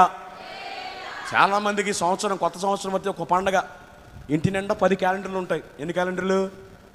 అసలు వాస్తవానికి ఎన్ని క్యాలెండర్లు ఉండాలి? మన చర్చ్ క్యాలెండరే ఉండాలి.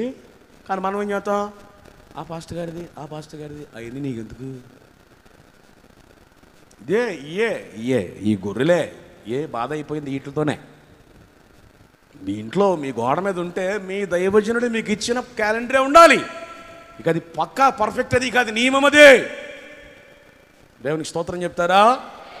నా గొర్రెలు నా స్వరము అవి నన్ను మాత్రమే అది. కాబట్టి మంచి గొర్రె కుండే 2 లక్షణాలు ఏమిటి చెప్పండి? ఒకటి, కాపరి స్వరమే వింటాయి, ఆ కాపరినే వెంబడిస్తాయి. అది ఈ గొర్రె, మంచి గొర్రె, ఆయన గొర్రె. చేతులెత్తి స్తోత్రం. కాబట్టి ఇప్పుడు మీలో చాలామందికి మీరే గొర్రె మీకు అర్థమైపోయింది. అంటే చేతులు ఎత్తమని అడగలే, మీకు తెలుసుగా కది. మీరు గుడ్డు గొర్రో లేకపోతే అడ్డు గొర్రో గొడ్డు గొర్రో దొడ్డు గొర్రె మీకు తెలుసు కాబట్టి ఇక గుడ్డి గొర్రె ఆయనది కాదు, అడ్డ గొర్రె ఆయన గొర్రె కాదు, గొడ్డు గొర్రె ఆయన గొర్రె కాదు. ఆయన గొర్రెది దొడ్డ గొర్రె, మంచి గొర్రె. మంచి గొర్రెకు ఉండే 2 లక్షణాలు ఏమిటి? కాపరి స్వరాన్ని వింటాయి, కాపరినే వెంబడిస్తాయి. దేవునికి స్తోత్రం. 1, ఆయన యందు నమ్మిక ఉంచు వారిని ఆయన ఎరుగును. 2, నా గొర్రెలను నేను ఎరుగుదును. ఇక 3వది చెప్పి కథ కంచికి మనం ఇంటికి. కొరింథీయులకు రాసిన మొదటి పత్రిక 8వ అధ్యాయం 3వ వచనం చదువుతారా? మొదటి కొరింథీ పత్రిక 8వ అధ్యాయం 3వ వచనం. ఒకడు దేవుని ప్రేమించిన ఎడల అతడు దేవునికి ఎరుకైన వాడే. ఒకడు దేవుణ్ణి ప్రేమిస్తే అతడు ఎవరికి ఎరుకైన వాడు? అంటే దేవునికి మనము ఎరుకైన వారంగా ఉండాలంటే మనం ఎవరిని ప్రేమించాలి? గట్టిగా చెప్పండి, కాస్త ఇంకొంచెం గట్టిగా చెప్పండి. దేవుడు మనల్ని ప్రేమించాడా? చెప్పండి, ప్రేమించాడా? ఎంత ప్రేమించాడు? దేవుడు మనల్ని ఎంత ప్రేమించాడు? చెప్పండి, ఎంత ప్రేమించాడు? ఆ శిలువలో ఆయన చాపగలిగినంతగా, రెక్కలు చాపగలిగినంత చాచి, ఇదిగో నేను మిమ్మల్ని ఇంత ప్రేమిస్తున్నాను, ప్రాణము పెట్టినంతగా ప్రేమిస్తున్నాను అని మనందరి కొరకు శిలువలో మరణించి సమాధి చేయబడి తిరిగి లేచి పరలోకము సిద్ధపరచ వెళ్ళి మరలా వచ్చేంతగా మనల్ని ప్రేమించాడు. మరి ఇప్పుడు ప్రేమించబడ్డాం, మరి ప్రేమించొద్దా? ఎవరిని చెప్పాలి? ఎవరిని ప్రేమించాలి? ఎంతమంది ప్రేమిస్తున్నారు? దేవుణ్ణి ప్రేమించడం అంటే ఏంటి? అమ్మో దేవుడు అంటే మాకు మా ఇష్టం అండి, మా ప్రేమ అండి. మాకు తెలుసండి. ఇప్పుడు సాధారణంగా భార్య అంటే భర్తకి ఇష్టం అండి, భర్త అంటే భార్యకి ఇష్టం. అంటే ఇష్టం ఇష్టం అని చెప్పుకుంటే సరిపోద్దా? వాళ్ళ ఇష్టాయిష్టాలు తెలుసుకుని తీర్చే పని ఏమైనా ఉందా? ఈ భార్య అంటది, ఏమండి ఎప్పుడు నేనంటే ఇష్టం అంటారు, కానీ ఎప్పుడైనా నా ఇష్టాలంటూ అడిగారా?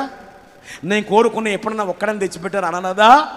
అంటారా అనరా? ఎందుకనరు? ముందే రెడీగా ఉంటారు మీరు. స్తోత్రం చెప్పండి, చెప్పాలి గట్టిగా.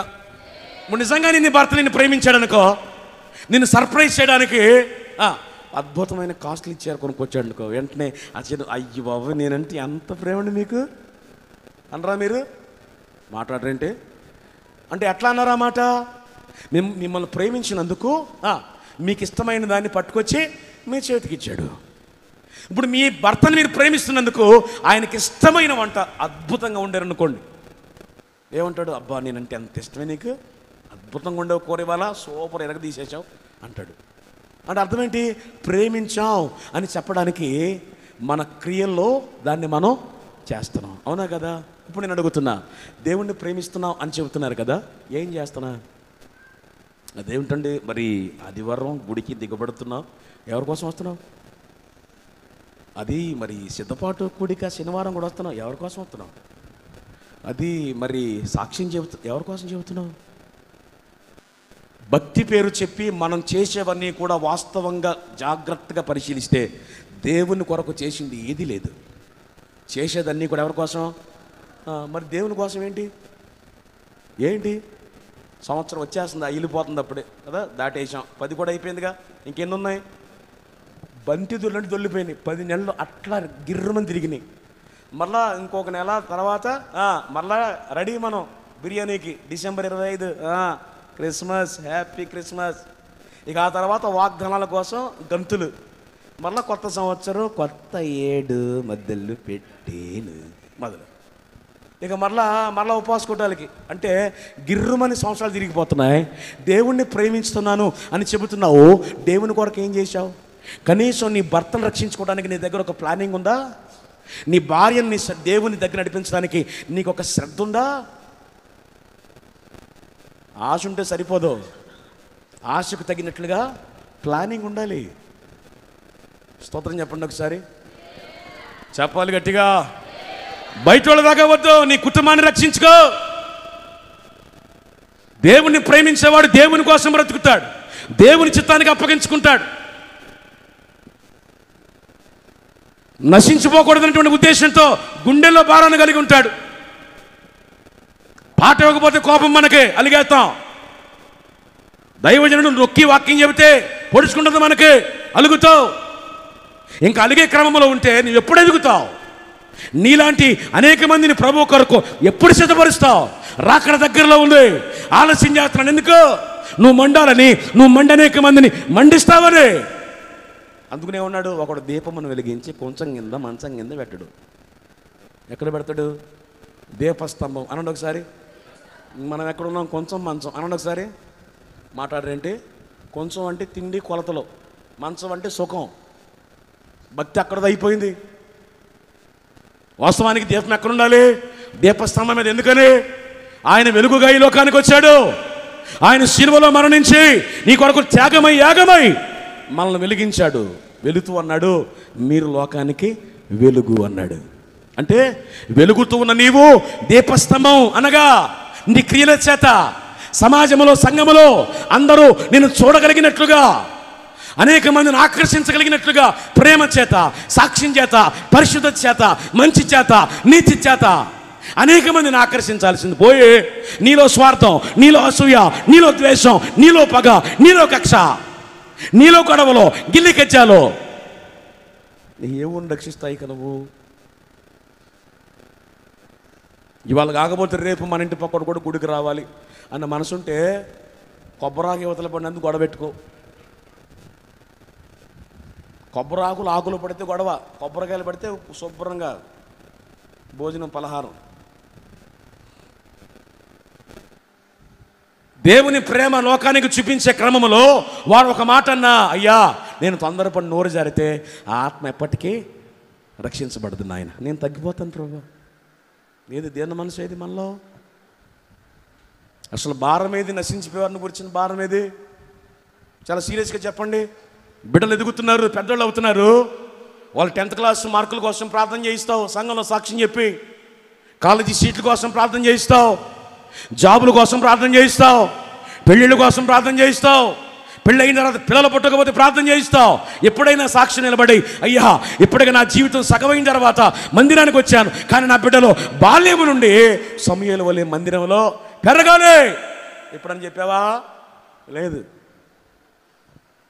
బిడ్డల కొరకు ప్రార్థన చేస్తావు, వారు దేవుని సన్నిధికి రావాలని ఆశ నీకు ఉండదు. ఎందుకని? ఒకవేళ రాకడొచ్చి నీవు ఎత్తబడ్డావు అనుకో, నీ పరిశుద్ధతను బట్టి ఒకవేళ పరలోకాన్ని తీసుకెళ్ళానుకో, మందిర అనుభవం లేని నీ బిడ్డని నీ భర్తని పాతాళంలో పడైతే పరలోకంలో నువ్వు ఎట్లా సంతోషంగా ఉంటావు? నా కాన్సెప్ట్ మీకు అర్థమైందా? నీ భక్తిని బట్టి నువ్వు పరలోకం పోయావమ్మా, కానీ నీ భర్త నీ కుమారుడు రక్షణ పొందలా. అసలు వాళ్ళ రక్షణ కోసం అసలు నీకు ప్లానింగే లేదు, ప్రాసెసే లేదు. నువ్వు పరలోకంలో అక్కడ కూర్చొని ఆనందిస్తూ పాతాళంలో నీ భర్త నీ బిడ్డని కాలిపోతుంటే కేకలు పెడుతుంటే నువ్వు సంతోషంగా ఉంటావా? ఏదో ఒకటి చెప్పండి, మాట్లాడరేంటి? మరి ఆ బాధ ఏదో ఇక్కడే ఉండాలిగా. ఆ ధనవంతుడితో ఏమన్నాడు అబ్రాహాము? ఓరు బాబు, ధనవంతుడు అన్నాడు, ప్రభువా అబ్రామా, భూమి మీద నాకు ఐదుగురు ఉన్నారు, కనీసం వాళ్ళైనా ఇక్కడికి రాకుండా ఆ రాజుని పంపన్నాడు. అప్పుడు అబ్రాహాం ఏమన్నాడు? నానా, భూమి మీద నువ్వు బతుకున్నప్పుడే నీకు చాలామంది చెప్పారు, అంతెందుకు ఈ లాజరు చెప్పాడు నీకు? నీ కన్ను మిన్ను కానలేదు, విచ్చలవిడిగా తిరిగేశావు, అక్కడికి వెళ్ళిపోయావు. లాజరు మాత్రం అక్కడికి వెళ్దు. ఆల్రెడీ భూమి మీద చాలామంది పరిశుద్ధులు బోధించే వాళ్ళు ఉన్నారు, వాళ్ళు ఇప్పటికే చేస్తున్నారు. చేసే మాటలు వాళ్ళు వింటే వాళ్ళు మార్చుకుంటే ఇక్కడికి వస్తారు, లేకపోతే నీ కంపెనీకి వచ్చేస్తారు అన్నాడు. స్తోత్రం చెప్పండి. ఖచ్చితంగా పరలోకము, నరకము, అగ్నిగుండం ఉన్నాయి. దేవుణ్ణి ప్రేమించడం అంటే ఏంటి తెలుసా? నేను పొందిన రక్షణ నాతో ఆగిపోకూడదు అనే ఆత్మల పట్ల భారాన్ని కలిగి ఉండడం దేవుణ్ణి ప్రేమించటం. దేవుణ్ణి ప్రేమించడం అంటే ఏంటి తెలుసా? ప్రతిష్ట, అభిషేకం, పిలుపు కలిగిన సేవకుడు రోషం కలిగి ఇక్కడ నిలబడుతుండగా లాభ నష్టాలు నేను భరించుకుంటాను, ఆ దేవుని ప్రజలు ఈ ప్రాంతం అంతా రక్షించబడాలి అని నిలబడుతుండగా దైవజనుని భారాన్ని మోయడానికి భుజం గాయటం. స్తోత్రం చెప్పండి. దేవుణ్ణి ప్రేమించడం అంటే ఏంటి తెలుసా? వాగ్దానం చేయబడిన అగ్ని పరిశుద్ధాత్మ శక్తి చేత నింపబడటం. దేవుణ్ణి ప్రేమించడం అంటే ఏంటి తెలుసా? వాగ్దానం చేయబడిన ఆత్మ వరాలు పొందుకోవటం, వాటిని దేవుని కొరకు వాడటం. దేవుని ప్రేమించడం ఏంటి తెలుసా? దేవుని కొరకు ఆత్మ ఫలమును కలిగి అనేక మందిని ప్రభు కొరకు సంపాదించటం. మరి ఏది ఎక్కడ ఆగిపోయావు? దేవుడు చేసిన కార్యాలను బట్టి మనం చెప్పే మాట ఏంటి తెలుసా? ఏమిచ్చినా ఆయన రుణాన్ని చెప్పరేంటి? ఇది ఒక పాట అయిపోయింది విశ్వాసులకి. లేదు లేదు, రుణం తీర్చుకునే మార్గాలు చాలా ఉన్నాయి, మేము చెప్తాం. వాస్తవానికి ఆపరేషన్ చేయడానికి 5 లక్షలు అవుతాయి. ఆసుపత్రికి వెళ్ళిన తర్వాత దైవజనుడు ఉపవాసం ఉండి సంఘం ప్రార్థన చేస్తే ఆ ఆపరేషన్ అవసరం లేదు, మందులతో నయం చేయొచ్చు అన్నాడు. 500 రూపాయలు కానుకేస్తానని మొక్కుకున్నాను ప్రభువుకు. ఎందుకు? 5 లక్షల రూపాయల ఆపరేషన్ క్యాన్సిల్ అయిపోయింది కాబట్టి ఎంత కానుకేస్తాను నేను? అది మన బతుకు. అంటే దేవుడు ఇచ్చేవి మాత్రం సైజు బాగా పెద్దవి ఉండాలి, మనం ఇచ్చేవి మాత్రం మాట్లాడారంటే అది చేసేది 100 గ్రాముల భక్తి తక్కిట్లో పెడతావు, కానీ ఈ పక్క టన్నుల్లో ఉంటాయి కోరికలు. అంటే అసలు ఏమాత్రం బ్యాలెన్స్ అవ్వట్లా. దుర్మార్గం ఇది. చేతులెత్తి స్తోత్రం చెప్పండి. అసలు నేను ఎందుకు చెప్తున్నాను తెలుసా? దేవుణ్ణి ఎరుగని వారు ఉన్నారు, దేవుణ్ణి ఎరిగిన వారు ఉన్నారు. మరి విశేషముగా ఈ మూడిట్లో ఏది ప్రాముఖ్యం? ఏ గుంపులో ఉంటావు నువ్వు? ఏ గుంపులో ఉంటే పరలోకం ఎత్తబడతాం మనం? ఏ గుంపులో ఉంటే భయంకరమైన పాతాళం తప్పించుకుంటాం మనం? చెప్పండి. ఎరుగని వారా, ఎరిగిన వారా, విశేషముగా దేవుని చేత ఎరుగబడిన వారా? మాట్లాడలే చాలామంది. మరి విశేషముగా దేవుని చేత ఎరుగబడాలంటే విశ్వాసములో ఈ పాటికి వేళ్ళు ఉనాలిగా నువ్వు. విశేషముగా దేవుని చేత ఎరుగబడాలంటే ఆయన గొర్రెగా ఆయన స్వరాన్ని విని ఆయనని వెంబడించాలిగా నీవు. గుడ్డిగరి స్వభావం ఎందుకుంది నీలో? అడ్డగొర్రెకి ఎందుకు మారిపోతున్నావు? ఫలింపులైన గొడ్డి గొర్రెకి ఎందుకు బ్రతుకుతున్నావు? ఇక మూడవదిగా, దేవుణ్ణి ప్రేమించేవాడు నాకు ఎరుకైన వాడు. అంటే దేవుణ్ణి ప్రేమిస్తున్నానని చెబుతున్నావు కానీ ఏది ఆ ప్రేమ కనబట్టలేదు మాకు. ఎందుకనంటే బయట బంతులు పెళ్ళిళ్ళు జరిగితే ఆదివారం కూడా కొట్టేసారకు నువ్వు తెలుసు మాకు. స్తోత్రం చెప్పండి ఒకసారి. పైగా ప్రభువా నువ్వు లేకపోతే మా బతికెంతయ్యా, అమ్మో నీ సన్నిధిని ఒక్క దినం గడిపితే 1000 దినముల కంటే అది చుట్టాలు బంతు పెట్టుకున్నారు, బంతి వెళ్ళిపోవాలి మనం. పెళ్లి పెట్టుకున్నారు, ఆ రోజు వెళ్ళిపోవాలి మనం. అయిపోయింది ప్రేమ. కాబట్టి ఇప్పుడు పౌలు అపోస్తలులు గలతీ సంఘంతో మాట్లాడేది ఇదిగో, దేవుని ఎరిగిన వారున్నారు, మరి విశేషముగా దేవుని చేత ఎరుగబడిన వారున్నారు. అంటే ఇప్పుడు పరలోకమందున దేవుడు ఒక రాజ్యమును స్థాపించి తిరిగి వచ్చేది ఎవరిని తీసుకెళ్ళడానికి? ఎరుగని వారినా, ఎరిగిన వారినా, మరి విశేషంగా ఎరుగబడిన వారినా. మరి ఈ రాత్రి ఆ లిస్టులో ఉన్నావు నువ్వు? కనబడుతుందా నీకు? నేను ప్రభువా పుష్కలంగా లక్షణాలు అలా ఉన్నాయి అనేవాళ్ళు ఎవరంతమంది ఉన్నారు ఈ పూట? ఒకసారి ఆలోచించేయండి. ఎందుకనంటే ఇదిగో వచ్చుచున్నవాడు ఆలస్యం చేయక త్వరగా వాని క్రియల చొప్పున ప్రతి వానికి జీతం ఇవ్వడానికి ఆయన రాబోతున్నాడు. కేవలం 3 రోజులు మండిపోయి ఆ తర్వాత సలారిపోయే భక్తులం కాకుండా ఈ మంట ఎప్పుడు మండుతూ ఉండాలి. ఆ మంట మన హృదయంలో ఎప్పుడు మండుతూ ఉండాలి. ప్రభువును కలిగిన హృదయాలుగా మన జీవితాలు, ప్రభువును కలిగిన నడక మన నడక, ప్రభువును కలిగినటువంటి ప్రవర్తన మన ప్రవర్తన, ప్రభువును కలిగిన ప్రేమ మన ప్రేమ, ప్రభువును కలిగిన త్యాగం మన త్యాగం, ప్రభువు కలిగిన భారం మన భారం ఎప్పటి కలిగి ఉండాలి. ఎందుకనంటే ఆయన ఎప్పుడు వస్తాడో ఎవరికి అకస్మాత్తు వస్తాడు. ప్రభు దినము దొంగవలి వచ్చును. ఒకవేళ ఇప్పుడు ఈ రాత్రి ఇప్పుడే వస్తే ఎక్కడికి పోతావు? మోకరించండి, ప్రార్థన చేద్దాం. అందరూ మోకాళ్ళ మీదకు రండి.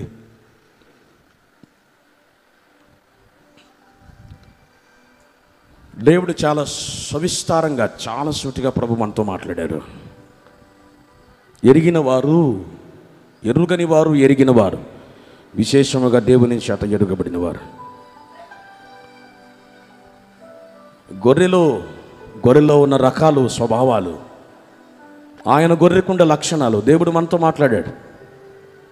ఒకవేళ మందిరములో ఉండి ఎరుగని వ్యక్తిగా ఉన్నావేమో, ఏలీ కుమారుల వలె శాపము మన మీదకు రాకున్నట్లుగా దేవుని వైపు మనం చూద్దాం. ప్రభువా ఇదిగో ఎరిగాను కానీ నీ వద్దకు వచ్చి ఆగిపోయానయ్యా, బాప్తిస్మములోనికి రాలేకపోయానయ్యా, ఈ కోరికల ద్వారా ఇదిగో వచ్చే ఆదివారమే రక్షణ పొందుతానయ్యా. ఈ కడవరి దినాల్లో శోధనలో పడిపోకుండా రక్షించబడినటువంటి నేను, కృప పొందిన నేను, సత్యాన్ని గ్రహించిన నేను, విమోచించబడిన నేను పరలోకానికి హక్కుదారుని కావనట్లుగా ఇదిగో నిన్ను ధరించుకునే ప్రవర్తన నాకు దయచేయి. అసలు అది కూడా కాడయ్యా, మరి విశేషముగా నీ చేత ఎరుగబడిన వ్యక్తిగా నేను మారిపోతానయ్యా. చెప్తారా? ప్రభుత్వ ఒక మాట చెప్తారు. ఈ పూట ఏ గుంపులో ఉన్నావు? ఇదిగో దేవుడు వస్తున్నాడు. ఆయన యూదా గోత్రపు సింహము వలె ఇదిగో ఆయన చేతిలో చాటు ఉందట. చాటులో వేసి ఆయన చెలిగే దినాలు దగ్గర ఉన్నాయి.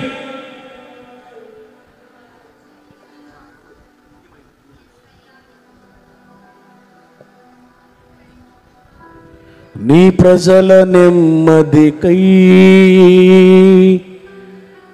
రాజాజ్ఞ మార్చింది నీవేనని,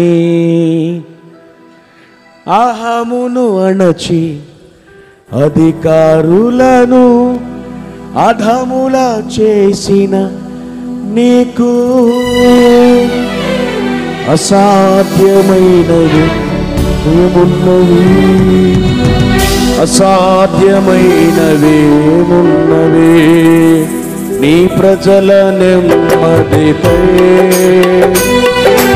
రాజాజ్ఞ మార్చింది నీవేననే, అహమును అణచి అధికారులను అధముల చేసిన నీకు అసాధ్యమేమున్నది? అసాధ్యమైనవి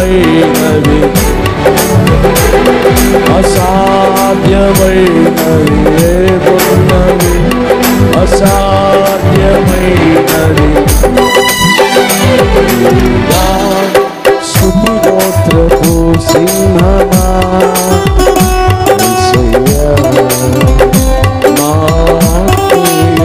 గతి స్వాధీనమా నీవే కదా మా గౌరీ నీవే కదా మా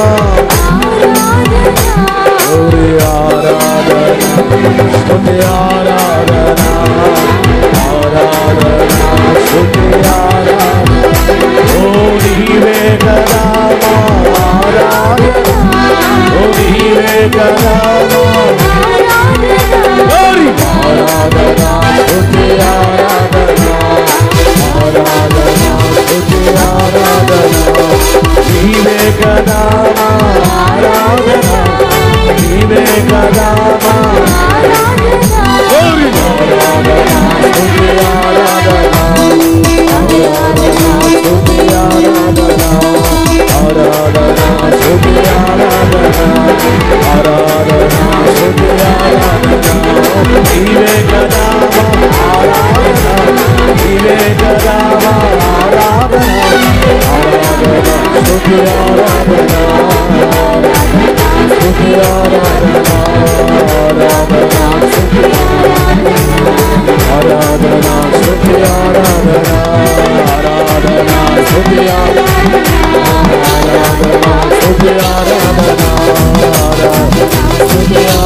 స్తుతి ఆరాధన స్తుతి ఆరాధన నీవే కదా మా నీవే కదా మా ఆరాధన స్తుతి ఆరాధన గౌరీ స్తుతి ఆరాధన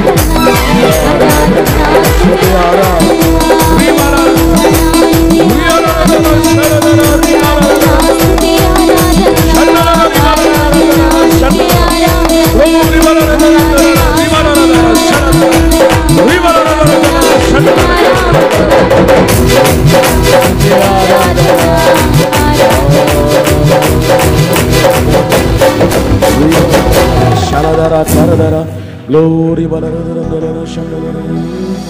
నీవే కదా మా ఆరాధన ఆరాధన స్తుతి ఆరాధన. ఈ రాత్రి ప్రభువు నాతో మాట్లాడారు. భక్తి జీవితం అంటే కేవలం భౌతికమైనటువంటి కాదు, ప్రభువు సిద్ధపరిచిన స్వాస్యాన్ని పొందుకోవటానికి నాకు అర్థమైంది. ఎరుగని వానిగా కాదు, ఎరిగిన వానిగా కాదు, మరి విశేషముగా దేవుని చేత ఎరుగబడిన గుంపులో నేనుండాలి అని ఆశపడుతున్నాను అన్నవారు మీ చేయి పైకెడతారా? ఈ ఉపవాస కూడికల్లో ఒక తీర్మానం చేస్తారా? విశేషముగా దేవుని చేత ఎరుగబడిన గుంపులో నేనుండాలి అని ఆశపడేవాడు మీ చేతుల పైకెత్తుతారా? మీ కొరకు ప్రార్థన చేస్తారా? ఒకసారి చేతులు ఎత్తిన వారందరూ లేచి నిలబడతారా? చేతులు ఎత్తిన వారంతా ఒకసారి అట్లా లేచి నిలబడండి. చేతులు ఎత్తిన వారంతా ఒకసారి లేచి నిలబడండి. చేతులు ఎత్తిన వారు ఒకసారి లేచి నిలబడండి. మీ కొరకు ప్రార్థన చేస్తాను.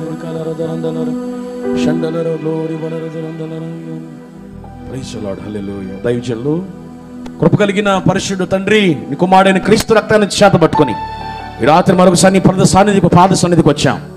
ఈ రాత్రి మీద ఆశలు అబ్రహాం గారిని బట్టి వారికి మీరు ఇచ్చిన పరిచయం బట్టి నామాన్ని స్తుతిస్తూ గడిచిన 21 రోజులు ప్రతిష్ఠించుకొని ఈ కడవరి దినాలలో ప్రభువా సంగమము నాయన రూపాంతరమును రావాలని, రాకడకు నాయన పరిపూర్ణతలోనికి వచ్చి ఎత్తబడాలని ప్రభువా ఉన్నతమైన గురి కలిగి దర్శనం కలిగి ప్రకటించి సిద్ధపరిచి జరిగించిన కూడికలను బట్టి నీకే స్తోత్రమయ్యో. అద్భుతమైన రీతిలో గడిచిన నేను 2 దినాలు కూడా మహిమకరంగా జరిగించాను. వాతావరణం అనుకున్న పరిచిన ఆగకుండా మహిమ కలుగునట్లుగా, నీకు మహిమ వచ్చినట్లుగా ఈ ముగింపు కూడిక మరింత మహిమకరంగా జరిగింది. నీకు స్తోత్రం చెల్లిస్తున్నాం. రాకడి దినాల్లో ఉన్నామని, ఎత్తబడి ఇప్పుడు మేము ఉండాలని, ఎరుగని వారిగా కాక ఎరిగిన వారిగా కాక విశేషముగా నీ చేత ఎరుగబడిన గుంపులోనికి రావాలి అని ఆశపడే తీర్మానానికి వచ్చిన బిడ్డలందరినీ మీ చేతులకు అప్పగిస్తున్నాను. నిశ్చయముగా కృప పొందుదురుగాక, భక్తిలో స్థిరపరచబడుదురుగాక, విశ్వాసములో వేరుపారుదురుగాక, నీ గొర్రెలుగా మారిపోవుదురుగాక, నీ ప్రేమను అనుభవిస్తూ ప్రేమను ప్రకటించేవారుగా జీవించుదురుగాక. కుటుంబాలు మీరు దీవించండి. ఆధ్యాత్మికత మీద ఫోకస్ పెడుతున్న ఈ బిడ్డలందరి జీవితాల్లో భౌతికమైన ఆశీర్వాదాలు కూడా మీరు దయచేయబోతున్నది స్తోత్రం చెల్లిస్తున్నాం. సంఘ సరైతులు విశాలపరచబోతున్నది నీకు స్తోత్రం చెల్లిస్తున్నాం. ఈ గ్రామాన్ని పట్టుకోబోతున్నది స్తోత్రం చెల్లిస్తున్నాం. ఏలబడి చేస్తున్న ప్రతి విధమైన చీకటి అంధకార శక్తులు లయ చేయబోతున్న స్తోత్రం చెల్లిస్తున్నాం. మీ దాసుని దర్శనమును ఇంకా విశాలపరచండి, విస్తృతపరచండి, రాజ్యపరచండి, మీరు దీవించండి. ఈ పూట వేదిక మీద గనుడైన సేవకులు నాకంటే ఘనత కలిగిన బిడ్డలు అందరూ ఉన్నారు. ఆయన వారి ముందు నిలబడి కృపనిచ్చారు. వారిని వారి పరిచయం కూడా మీరు దీవించండి. ప్రాముఖ్యంగా ఈ పూట వాక్యం విని హృదయం మందు నచ్చుకొని ఒక తీర్మానానికి వచ్చి నిలబడిన ప్రతి బిడ్డను మీరు దీవించమని వారి తీర్మానంలో మండి అనేక మందిని మండించి ఇది వారు సిద్ధపడి వారితో కలిసిన సమూహం అంతటిని రాకడ కొరకు సిద్ధపరచబడగలిగిన ఉన్నతమైన కృప వారికి వారి కుటుంబాలకు మీరు దయచేయండి. ఈ 21 దినముల కూడికల ఫలము సంఘము, సేవకుడు, పరిచర్య, గ్రామము అనుభవించినట్లుగా మీరు కార్యం జరిగించండి. ప్రతి విధమైన వ్యక్తుల శక్తుల ఆలోచన పరిచర్యకు విధంగా పనిచేస్తుంటే యేసు నామములో వాటిని కొట్టేస్తున్నాం. దీవించండి, ఆశీర్వదించండి, మేలు చేయండి, సాధుకుని సిగ్గుపరచండి. యేసు నామములో అడుగుచున్నాము తండ్రి, ఆమేన్. తండ్రి అయిన దేవుని ప్రేమ, కుమారుడైన యేసుక్రీస్తు ప్రభు వారి కృప, ఆదరణకర్త అయిన పరిశుద్ధాత్మదేవుని అన్యోన్య సహవాసము, సన్నిధి, సాన్నిధ్యము జరిగిన 21 దినముల ప్రతిష్ఠిత ఉపవాస కూడికలకును పాలు పొందిన వారికి, సహకరించిన వారికి, పని చేసిన వారికి, పరిచయం చేసిన వారికి, పాడిన వారికి, వాయించిన వారికి, ప్రభు పక్షాన వాడబడిన దాసులకును, పరిచర్యకును, గ్రామానికి, దాసుని కుటుంబానికి ఆయన కృపా సదా తోడై నడిపించునుగాక. ఆమేన్. యేసు రక్తమే చేయం, శిలువ రక్తమే చేయం. ప్రభు యేసు నామమునకు సంపూర్ణ చేయం. అపవాది క్రియలకనంత నాశనం కలుగునుగాక. ఆమేన్.